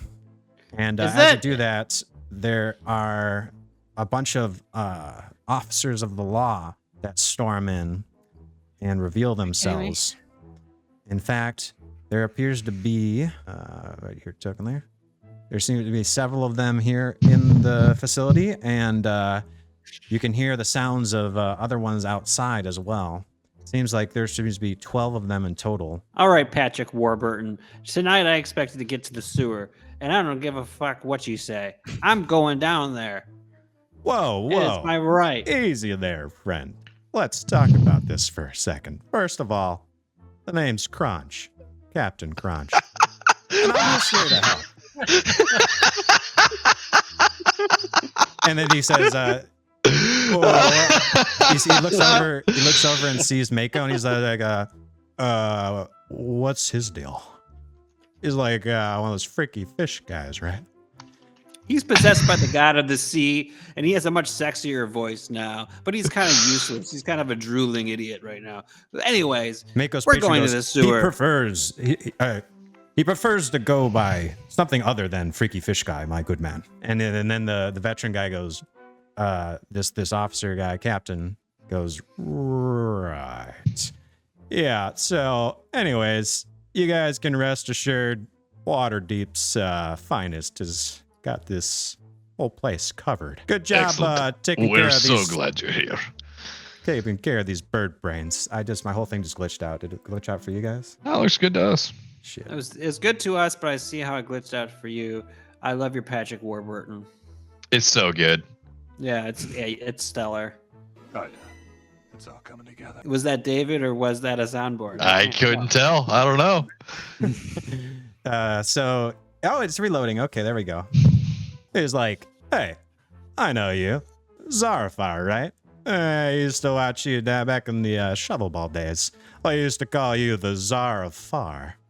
Guy could hit the ball a country mile. Oh, yeah, I remember you. You're an enthusiastic aficionado of the shovel ball. I've been known to frequent a tavern or two. See, I'm a bit of a foodie myself. I've been around these parts a time or two. Man, I love you, man. I remember you. Everybody. You're the guy that led that chant in that one game against those blue assholes. Yeah, they sucked, didn't they? Nobody ever likes those guys. Trust me, there's a wall there. And I'm not talking about the literal one they have in left field. Not like that ever stopped you. Hey, big guy, and he kind of gives you a little punch in the arm. Kind of hurts because he's fucking jacked. No, man. You know, I just set it up right up the middle. You know me. I'm just right up in it. You know. Anyways, Tzar kind of leans over next to you. He's like, anyways, so like I was saying, me and the boys, we got this covered. You guys look like you did a good job. So, you know, don't worry. We'll take good care of these Kenkus. Looks like they're, he looks at them. They're like fucked up. And he's like, looks like you guys are done with them, right? They all kind of just fell and died. And then he looks over and he's like, holy crap. Renaer Neverember. Good, sir. And he kind of does like a shitty bow and is like, I didn't realize we had a noble here. Boys, have attention here. And several of the guys are kind of fucking around like with the bodies and stuff over here. They kind of like snap to attention. And they say, oh, yes. Mr. Neverember, sir. And they kind of like snap. Then he's like, and Renaer's like, oh, gods. Hello.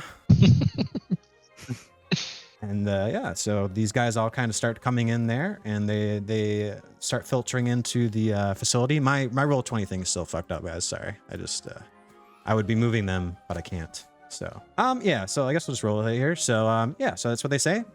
I'm gonna before they take these birds into custody, I'm gonna lean over to the one that's right in front of me. I'm gonna lean into his ear hole, and I'm just gonna whisper like, "You tell if you see Tzarafar again, you tell him his days are numbered." And he looks at you, and he says, So you're telling me there's a chance?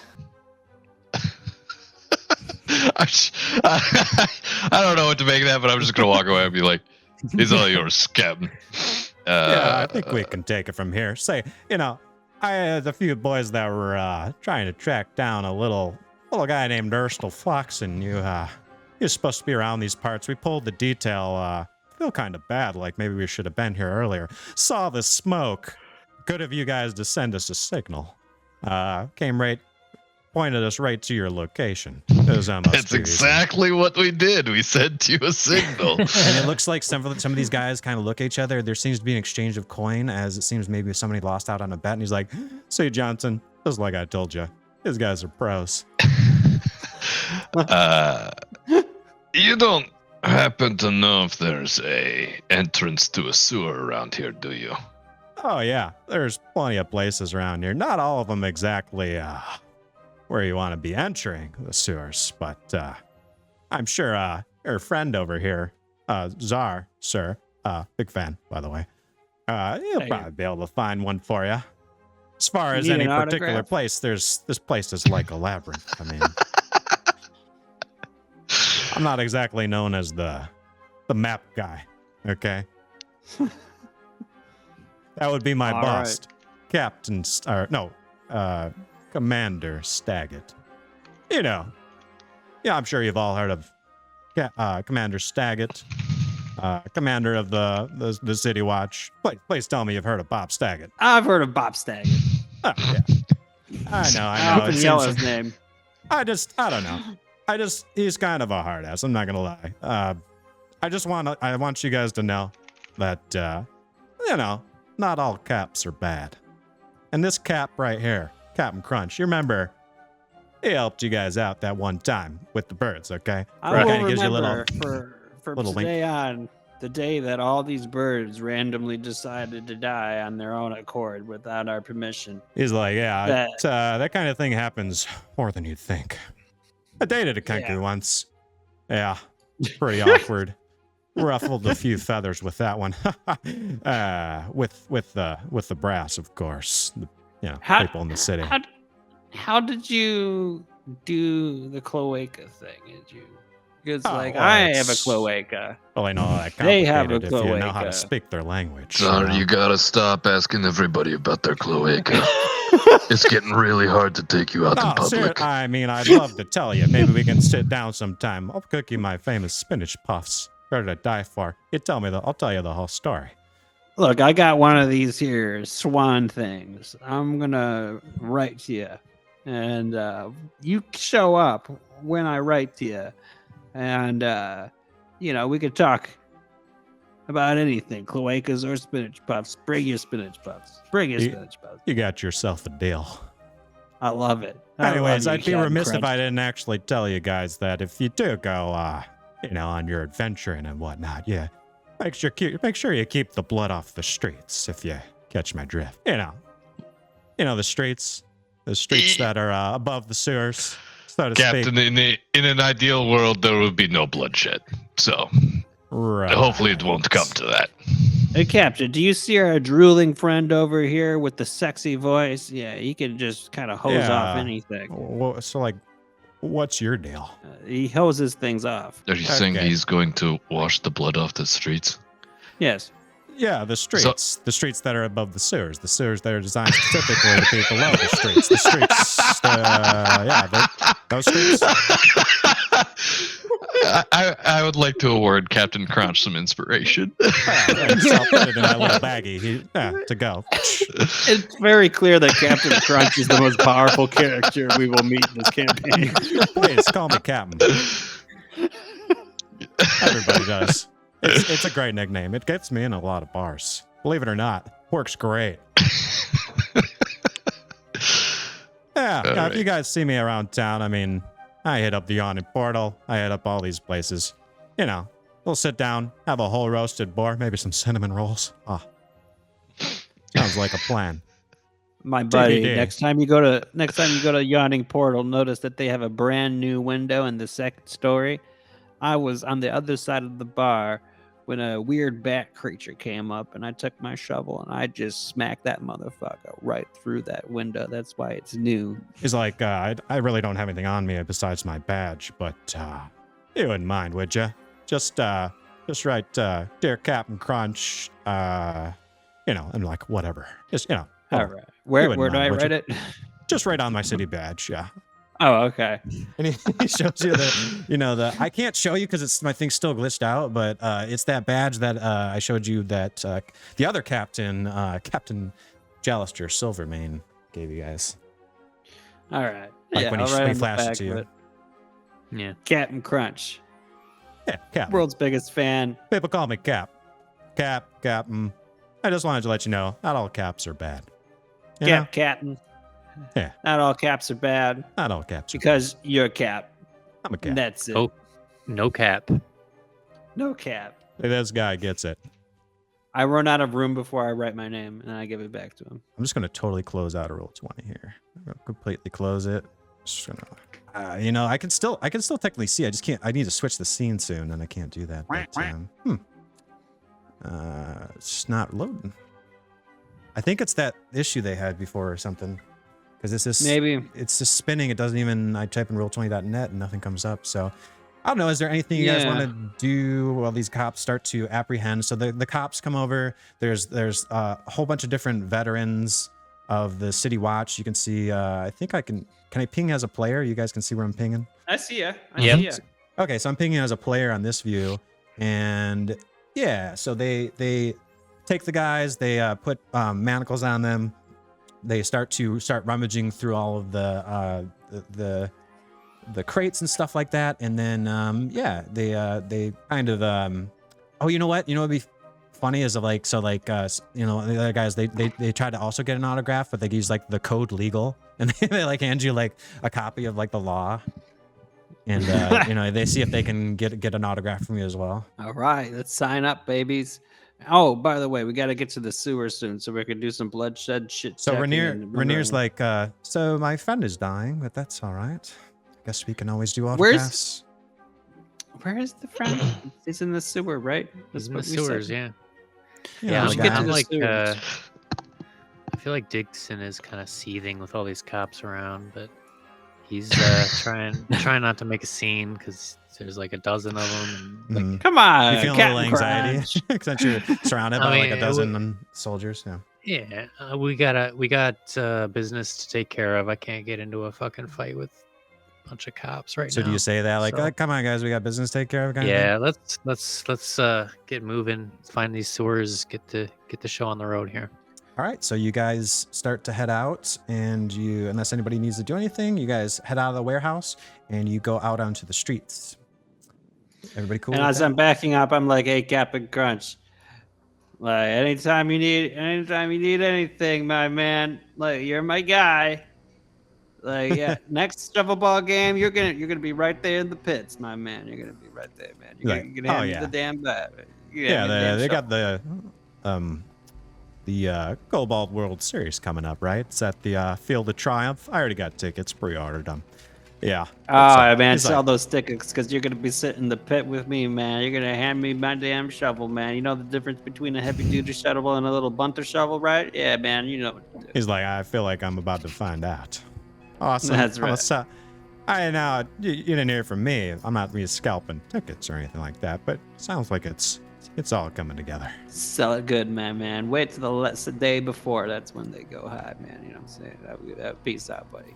So you guys all make your way out into the streets, and you do look around, and you do see there's several sewer grates. Tzar, you're able to direct them towards the closest like sewer grate. And Where's the sewer grate? I don't see it. we're just doing theater of mind. I can't pull up Roll20, so I'm just Oh, gonna, okay. I'm just gonna, you guys are just gonna 100% use your right here. imaginations. Okay. So we're back out the door we came through. Yeah. Okay, so you guys are gonna head out. Renaer is gonna join you guys because he is gung ho on his friend, finding his friend. Are you guys okay with him joining your party? Fuck yeah. I've got his locket. Yeah. Okay. Yes, Ian still has his locket. He's armed now with the rapier.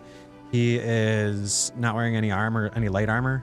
He has a shirt and stuff. He has like, he looks kind of like a Zentarum person now because he took off his nasty, you know, fish and vinegar smelling stuff. There's noble stuff, and he put it in the bag, and now he just looks like kind of like a Zentarum almost because he's got the black stuff on there. Okay. That's a little weird. Yeah. But it won't really help you guys get into Xanathar's stuff because it's Zentarum, not Xanathar. But he just looks like he's dressed like a typical nondescript kind of black outfit that it's not like he's wearing their fucking uniform like it's not that obvious that he's like dressed in their clothing. It's just generic shit that they sell. Okay. Okay. So let's move scenes here. We're gonna move to you guys go out to Waterdeep Sewer. You find Tzar manages to quickly find the nearest sewer entrance that's nearby, like right by the in the Candle Lane. And I found it because it smells like shit. Yeah, follow your nose. That's my special ability. And so here you guys go. Let me know if anybody cannot see stuff or if you can see too much, I guess. But we're gonna go to the sewer entrance here. So as you guys descend into the sewers, there's not much light in Candle Lane, but it is close enough so that there is some light spilling from the top view, especially since there's like the flickering torches of all those guards and stuff like that. As you guys descend down into the sewers. Now, Waterdeep has a very elaborate sewer system, and it's usually very well maintained, but there's definitely a lot of different things. Tzar knows that there's a lot of different things that live down here. There's like a whole nother kind of city that winds. So there's areas that are maintained well. There's some areas that are really got, that clean water. You got gray water. You got black water. You want to avoid the black water. So yeah, I'm going to bring your guys' tokens into view. And I think we're seeing in the stream, we're seeing from Hurk's perspective. So you guys descend down, and there's a small bit of light that's cast down. So even those without dark vision can tell that out in front of you. Tzar, are you moving out into the? I moved. I Move just started walking confidently Okay, across so the as soon shit as you river. guys walk down, instantly Tzar acts like he owns the place. He does recognize the specific section now that he's down here, and you realize that like kind of over off to your side here, there's like a grate that kind of is blocked off, and it's locked, and it kind of leads to a different section of the sewer. This isn't a particularly super clean section of the sewer. The water here is not exactly what you call drinking quality water. It's not. It's more of the gray water, which is not really the best stuff. But yeah, Tzar instantly comes down here, and I assume you're not stealthing. You're just walking. So you walk to the middle of this plank here, and as you do, there's a bit of movement in the water next to you, as you are surprised as a giant two-headed crocodile shoots out with its mutated heads and lunges for you to snap you within its jaws. Oh, And I'm going to need you guys to roll for initiative. Maybe we should have kept those Crocs from the warehouse. right?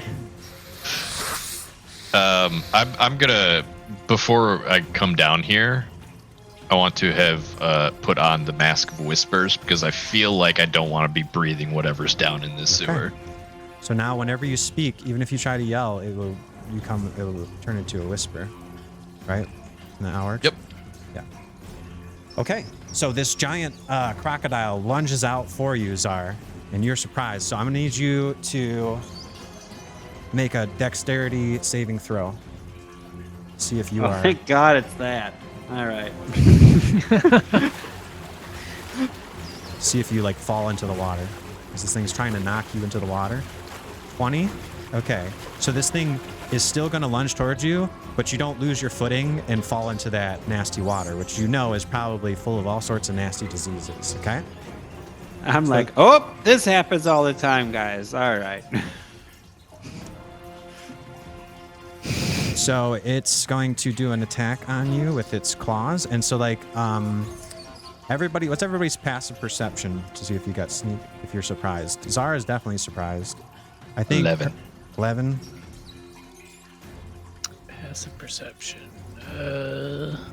15. Oh, okay. Ian is not surprised because he has a passive perception of 15, but Hurk He just and watched me Mako, like Daria. it's that halfling awareness, he's just very cautious as he came down. All right, so he goes in with his bite attack. This two-headed crocodile has advantage on wisdom perception checks on saving throws against being blinded, charmed, deafened, frightened, stunned, and knocked unconscious. You know that, Tzar, because you are the master of the sewers, okay? I've been there before. Is it? He has advantage because he has two heads, so you have to blind both heads. Is that how that works? All right, so he tries to leech out and bite you, and I'm gonna have him roll for that. So that's that's a crit. 24. Holy shit. 6 + 3 piercing. So you take 9 points of piercing damage as it clamps onto you, and it has a special ability where when it actually bites onto you, it tries to do a grapple on you to bring you under the water. And but as you do that, as this small little kobold is ensnared in the giant jaws, and as the other crocodile head tries to drag you under the water, there's a shimmering in the air and next to the crocodile, and this large imposing figure pops out of midair. It seems to be a large, hairy, big, almost looks like kind of like Bigfoot. He just kind of pops out of nowhere and drives down 2 large battle axes onto either side of its neck and plants in there. And there's blood that's dripping from the Sasquatch-looking guy's body, as it looks like he is right in the middle of battle with this thing. And as it does that, Ian, I'm gonna need you to make a strength check, an athletics check. With It's just a check. Oh yeah, sorry. Did I give you With access the to new him? guy. With this new guy, this new foe that's appeared, Yeah. this mysterious figure. Okay. Let's see. So this guy pops out of thin air, and he grabs onto the crocodile, buries both of his axes in either one of their necks, almost, and blood goes spurting out of both of them. And as he does that, he tries to grab around the crocodiles, each side of the crocodile. And you succeed in your strength check. Thank God. So you go by and you have surprise on this thing, and so you dig down both of your axes, right? And blood spraying all over. It's like a fountain of blood as it covers your big furry body. And as you do that, you reach around both of its heads, and you just pull both of its heads apart, and they both go flying, decapitated, and they both hit either side of the sewer wall with a plop as blood sprays all over you and Tzar. And Tzar is released from the grip as he falls onto this makeshift bridge there. And is just laying there. Dude, that was worth 95% of my health. Holy shit, that was metal as fuck. And so this creature just appears, and we'll pass it over to Ian, standing up on the platform next to this kobold that's on the platform, looking like you're just towering over him, and everybody else is still surprised, and they're just like, Oh, Crocs suck.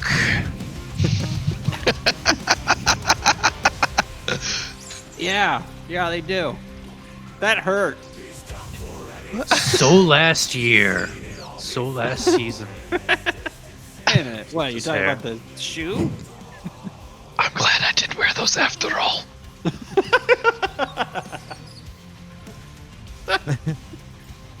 Anyways, I'm bleeding pretty heavily here. I just got eaten. Yeah, who the fuck are you? What are you guys doing down here? Well, we're looking for a guy named Floon. He kinda looks like this guy, but, long wavy red hair. You know this sexy NPC we're hanging out with? It's like another version of him, except he has a mother who's also sexy. No, this one has the mother who's Gotta sexy. stop hitting on these older women, Tzar. They're far too old for you. Oh. Sexy mom, I know that guy.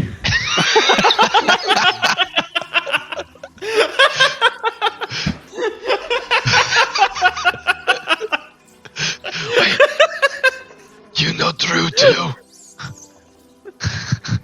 As you guys stand on this bridge, you notice that the makeshift bridge is definitely made for more of a little kobold. But as you stand there, you can hear the sounds of the wood slowly starting to crack as this bridge is having a hard time containing this giant Bigfoot that's just managed to stand on it. Where did you come from? Maybe now's not the time for dialogue. Let's get the fuck off this bridge. I'm dying. Okay. So, do you want to move off of the bridge? Here I go. Tzar scrambles up after he's drenched in blood and just kind of scampers on over to the other side of the bridge successfully. And you can hear the board still, they're still straining under its weight, but it's, we roll a d6 here. 6. So as you do that, the boards, I'm going to need you to make a dexterity saving throw as the boards give out from underneath you. Who? I'm going to Bigfoot. Okay. That's a me? That's a you. Oh, We don't know your name yet, so I haven't really. Dexterity saving throw. All right. 18. So as it starts to buckle under you, Bigfoot follows you, and it just kind of does one giant leap, and it manages to. Sorry, I'm on the wrong layer. Manages to hop over there as the bridge collapses, and he lands with a large thud. And even though it's slick with a little bit of slime, a little bit of a decay, you have those big feet of yours that manage to plant firmly on there, and you're okay. But now there is the broken bridge there. All right. So we're kind of separated here. Looks like it. I assume the only walkway is on their side, right? So Tzar would know that most of these, that's the only way you guys can see to get across. Typically on these sewers, there's either these little makeshift bridges, which are kind of not really sturdily constructed because they're constantly put up and put down and destroyed by all sorts of stuff. Like, I don't know, just giant big feet that pop up out of nowhere and giant crocs. But there's also like a system of pulls, and Tzar knows how to use these pulls. They're like these pulls that you kind of vault across with there. Unfortunately, there doesn't seem to be any crossing pulls to cross over here. All right. Well, here goes nothing. I'm going to jump across. Okay, Oh, shit. give me an athletics check. Oh, you know what? I'm swimming in athletics. Holy Oh. shit. Oh! With Oh. a flare, Hurk vaults over this thing, pushes right off on as a piece of concrete cracks off underneath the weight of his foot with a powerful thrust as he vaults himself across and manages to just land gracefully on the other side, like as if, yeah, it's a 20-foot jump, ain't nothing. You got a little bit of a running start, Easy otherwise that wouldn't have peasy. been possible. You luckily had at least a little bit, 10 feet to get a running start, otherwise wouldn't have probably happened. Just that easy, thanks. huh? Thanks for the save there, big man. What do we call you? I'm Tzar. No, not you. This, the hairy one. Me? That's Bigfoot Lebowski.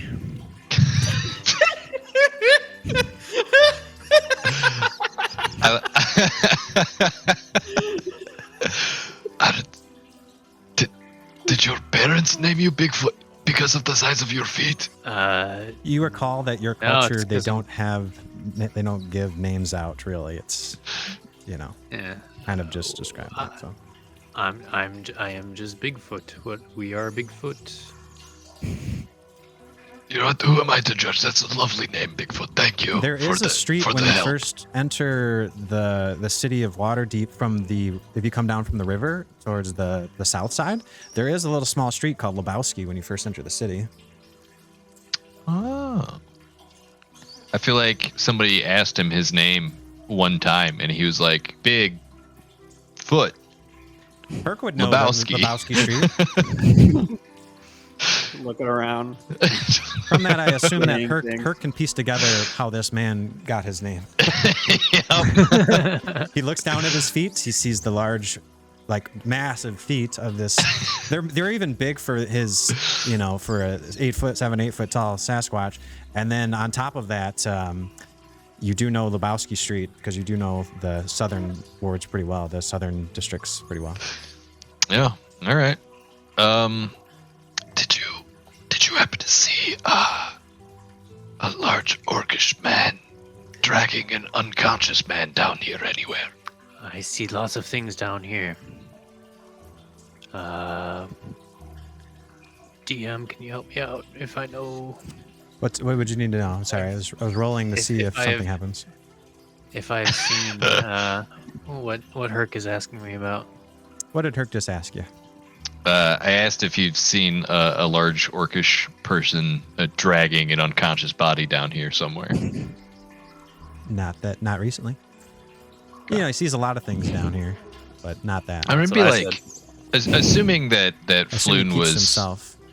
unconscious when he was dragged down here, I'm gonna be looking for like scuff marks of like, the residue that would be left behind if you were dragging a body through a sewer. Yeah, you can give me an investigation check as you start to kind of look around when you're talking to him. But Bigfoot is not exactly, he's in these sewers, but he doesn't exactly know them like Tzar does. He just is down here because it's a nice place to be compared to all the chaos of upstairs, So you don't, like Ian, your character doesn't really know the sewers, but I mean, you can survive anywhere. You're a survivalist. You're an outlander. 11. So as you look down, you can you can see some slimy footprints that seem to be leading this way. But you can't really tell what they are. They kind of look like Which way was they're that? not human. They're not headed this way towards the sewers. I mean, towards this grate over here. Like But they don't northeast look, or southwest? I'm not seeing. Wherever you're pinging. northeast, this way. Northeast. Okay. Oh, you can't see that? My arrow? Nope. Oh, I can't Might see be it on the either. That's wrong- weird. Oh, I'm might on be the on wrong the wrong layer. layer. Yeah, let me try that right here. There you go. Okay. Sorry, I was doing that, but it was so yeah, you see that there's tracks that are leading this way. They are not you can't tell what animal they are, but because you're not proficient in nature, right? You don't have any extra pluses in that. I am not. Are these tracks Ian? made out of shit? Ian, do you have any nature training? It's a sewer, so probably. You might, because you're a kobold. You might. I may. You can use the help action too if you want to help him look for that. Well, I'll allow it. Mako would normally be casting his guidance spell, but he's not available. What's he I rolling do for? have a little, I could take you guys out of little combat check too. on my nature thing, so I think I'm proficient. Oh, you do? Okay, you are proficient in nature. Okay, so someone proficient who's trained in nature would know all sorts of beasts, and you, although you aren't familiar exactly with the Waterdeep's version of this, you recognize them to be these they're tracks that have they're not human shaped. There's like big 3 prongs to it. There looks like there's like a nail on the end of each one and 3 prongs. You can make that out from what you can tell, and they're headed over here. That way. What's the rest of the party doing while they're doing this? Like Digsin and is that all we have left? Is just Digsin over there? That's right. What's What about Digsin and Well, Mako? what happened to Rainier? Yeah. Oh yeah, Renaer. Yeah. Yeah, okay, I get Renaer too. Right? How is he gonna ford himself across the shit stream? Oops. How's Pretty Boy gonna jump over 20 feet? What, I swear to God, if Mako just jumps in and swims across. I'll let you know what the other heroes are doing. I like being wet. I'm wet with shit. I believe my friend Mako would say something along the lines, yes, I believe I love water. I love being wet. And then he goes, so I probably could do an impression of Cade, but this is an impression of the Pharaoh trying to do an impression. So he's not that great. And he's like, yes, I will try right now. I love the water, as he splashes down and starts to swim across very quickly. He has a swim speed of 40 feet. So he does that. And as he does that, with the encouragement of you guys asking what he's doing, with the combination of the ripples from the water and the driftwood from the bridge causes 2 more crocodiles to appear from the other side on the south side Jesus, here. shit almighty. As they start to, and your conversation is quickly interrupted by these guys right here. You better not eat FF. God, I hope Lebowski took his axes out of the other croc that he's shanked. And as they start to appear, you hear from behind you, Hurk, by the direction of the sewer, you hear a strange sounding hissing, sort of slurping language. And you don't really understand what you're hearing, but all of a sudden the crocodiles who are eyeing Mako and Bigfoot as snacks all of a sudden turn their heads towards that direction, and you see that there are several lizard people that have suddenly appeared, lizard men, and they appear from the shadows, and they seem to have slipped through this gate. As you hear the gate close behind them, they seem to have the lock, the key to the lock of this gate, and they seem to call off the gators as the gators stop their snapping, and they turn to Digsin, and they point one of their 3-pronged fingers at Digsin, and they say in an unintelligible language. Digsin does understand what they're saying, but the rest of you don't. You could try to communicate with them in other languages. They might speak other languages, but they seem to be pointing at Digsin and yelling something at him. How does everybody else react besides Digsin, first of all? I immediately am bracing for combat. Mm-hmm. Get your shield ready. So you have your you don't have a torch out, right? You have your shield and your sword. Shield, right? one hand, sword in the other. Yeah. Okay. So Digsin, it's very dark for you. It's hard to see, but Yeah. you have a feeling that you know what's going on. You're surrounded by these lizard people, these lizard men. I know Tzar, these birds. Yeah. Yeah, Tzar, what do you do? I'm like, don't you dare take Digsin! I'm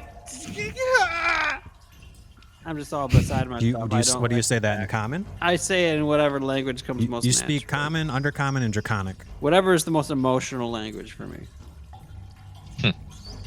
You choose. You tell me. You're the player. I feel like it would be draconic because that's like the language of my mother, right? You know. He does a draconic cry, and actually, I can count that towards your ability. When you do draconic cry, I believe that gives everyone else advantage on their next attack. Fuck yeah. Something like You're that. welcome for crying like a baby. So I don't have that. See if it's on your sheet. I'm not sure if you actually have that, but Draconic cry? Let's take a look. you have draconic legacy. Oh, maybe I gave you draconic legacy instead of draconic cry because I know you got the legacy was how you got your cantrip. I think Kobolds have like a grovel and beg feature or something like that? Grovel, I have cower, cunning and beg. action. I've got laser eyes. I've got criminal contacts. I've got pack tactics, legacy, grovel, cower, and I think bag, I which gave would you be- grovel, which would cower, fit bag for this. instead of the cry because you would have had pack tactics and draconic cry and it would have been too powerful because you're supposed to get like one or the other depending on which version of Kobold you're getting.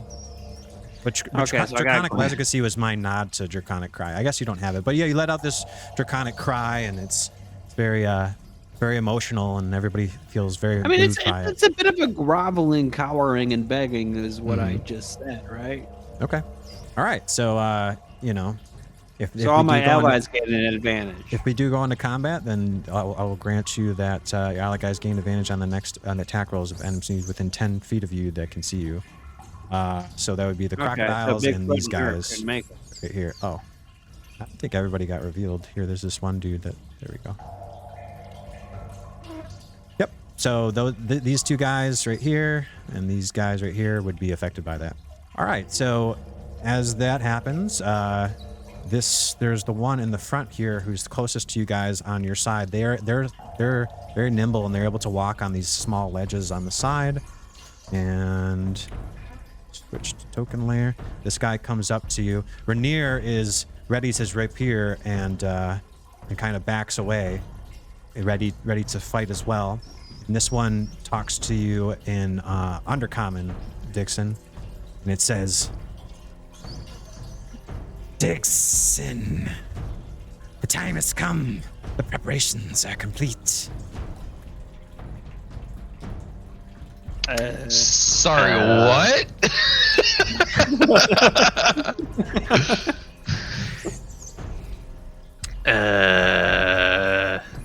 What He turns back- preparations he- now? he turns back to his buddy here and he's like, it was him, right? This is the halfling. There were 3 of them. Dixon just gets so fucking blackout drunk he forgets he's a lizard man. Like, what? I think this has something to do with an underground city. I don't know, but this is not Tzar talking. This is Scott. The lizard man looks at you and he says, "The preparations are complete. You will honor our agreement. We have allied with the Kuatoa. It's already time for the ascension of the Lizard King. You will come with us." Oh shit! The agreement, Oh yeah, the god thing, huh? yeah. That was a crazy Yes. night. You have promised us great things. You will come with us.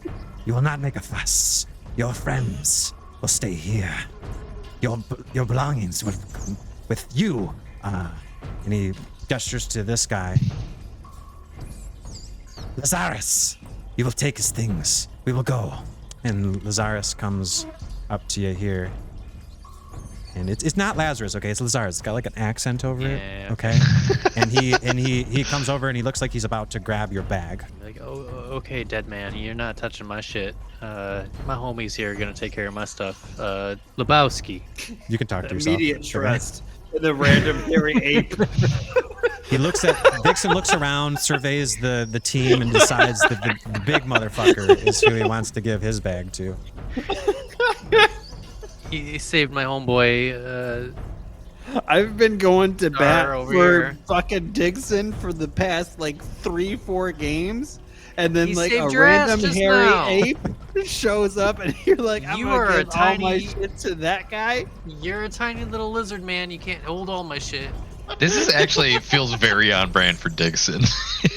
He's Digsin, like the give me a sleight embodiment of- of chaos. Give me a sleight of hand check to throw it towards Bigfoot's general area. Sleight of hand check.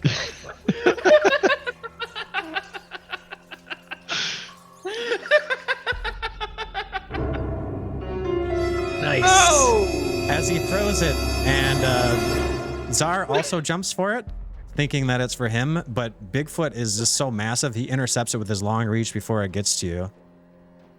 And also, I'm bleeding out. You also have blood that's just flying over as you remember that you shouldn't be leaping right now as you're critically injured. You guys should be able to see Tzar's aura turn to red, like deep red. So he's like really close to dying. Yeah, When it's I'm that like, I shade of got red, two it's health basically you're almost dead. Yeah, I got 2 health points. What the fuck is going on here? Well, I'm Bigfoot, dying. as That's you the catch first that, thing. you hear the clinking of there seems to be some different various items in here. There seems to be a locket. There seems to be a potion of healing. There's several items that look of great import, and Digsin has entrusted you with it. And Lazarus hisses, fine, whatever. Come with us. The time of ascension is upon us. Oh no, he's gonna be ascended to Yeah, Pod come King. And they I don't know. start. It depends on how much he like can So value. now Lazarus is kind of like behind you. He has his weapon. He brandishes. He's got like a little javelin that he's got in his hand. He has a spiked shield, and all of them actually have similar weapons on them. And he kind of like is behind you, like he's gonna prod you if you don't move along. I'm fucking going, man. Just chill the fuck out, Jesus Christ. Give me a persuasion check. My homies here are gonna take care of my stuff. Wrong one. He slowly lowers down reluctantly his javelin and puts it by his side, and he's like, yes, whatever you say. Thing. And then you guys, all these lizard men start to move in unison. The crocodiles swim over to the gate, and they start to go. They pass through a small opening in the gate, like a little lever system they have set up, a little gate that's like below the water, and they seem to swim through that. It's almost as if they were guarding the area as like kind of like watchdogs. And Digsin heads out with all these lizard people that are in a large procession. And as they go, is there anything that Digsin would like to say as he goes along with all these lizard people who are, they're everywhere. They're all around you guys. Stay strong, assholes. friends. We'll see you again. What? Do you need us to rescue you? What's going on? I got it. It's just I gotta do some stuff with these assholes for a minute. Okay, let us know if you see Floon anywhere. Because we still care about Floon for some reason. Why do we care so much about Floon? Why else would I be in a fucking sewer? I'm not gonna come down to the sewer and then not find Floon and then just leave. We show up in a sewer and we lose our best friend to a fucking weird lizard army. He said it's cool. He And now said he we're doesn't hanging need us to help him. So We're that's immediately fine. hanging out- We're immediately Start hanging to out with a slowly- fucking hairy ape. Slowly make their way out. And as our tears stream down his eyes and you guys begin to argue about I'm whether it's fucking right or almost whether dead. it's wrong. My best friend is gone. I have to fucking make friends with a giant ape because they helped me with a fucking lizard in my own hometown. I don't give a fuck about this turn of events, man.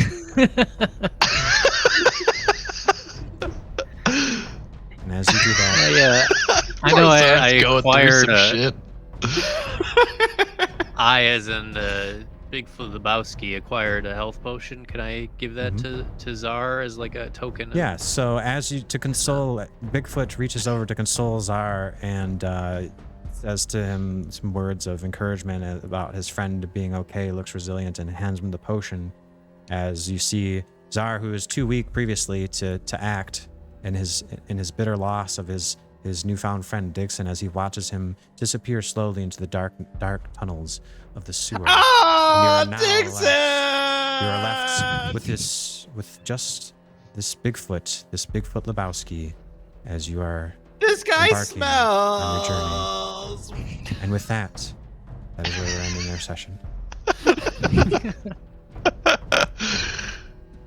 All right, the lament of the Tzar as he loses his friend.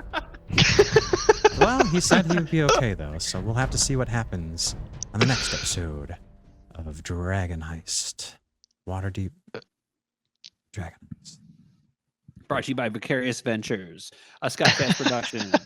Oh, it's Kenkus production. We really moved up in the world here. There you go. Man, I was getting ready to fuck these dudes up. I was reading up on all my pit fighting abilities. It's like this is the perfect time to use them. Seems that that you guys have traded one party member for another.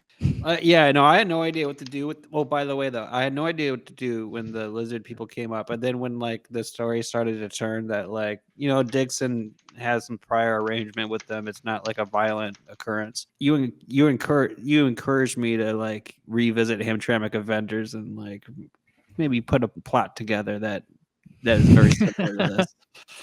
I love it. There is a larger plot that's happening, but you guys... I want to hear about it. I want to hear about it off screen if it's not a spoiler or something. And if you guys want to rewatch this scene to see what they said, like the lines of dialogue, and then try to formulate theories, but it's like, I don't want to have to always tell you the stuff so that because I might give away stuff that I'm not supposed to give away. But you can certainly watch to see what they said and piece together some information. But it appears that there was something that Digsin, some kind of prior arrangement that was made with these lizardmen. Yeah, the players did good tonight. For anybody who joined into the stream, appreciate you guys dropping by. It's probably split into 2 different parts because that's how that works. But yeah, let me make sure I didn't miss anything.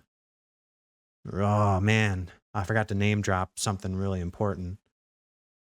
Yeah, maybe I'll have like Renaer they slipped something in his pocket there. See, there was a reference. Those guys, those lizards, they were lizards of the coast. All right, everybody have a good night. I'm gonna call the stream there. Peace.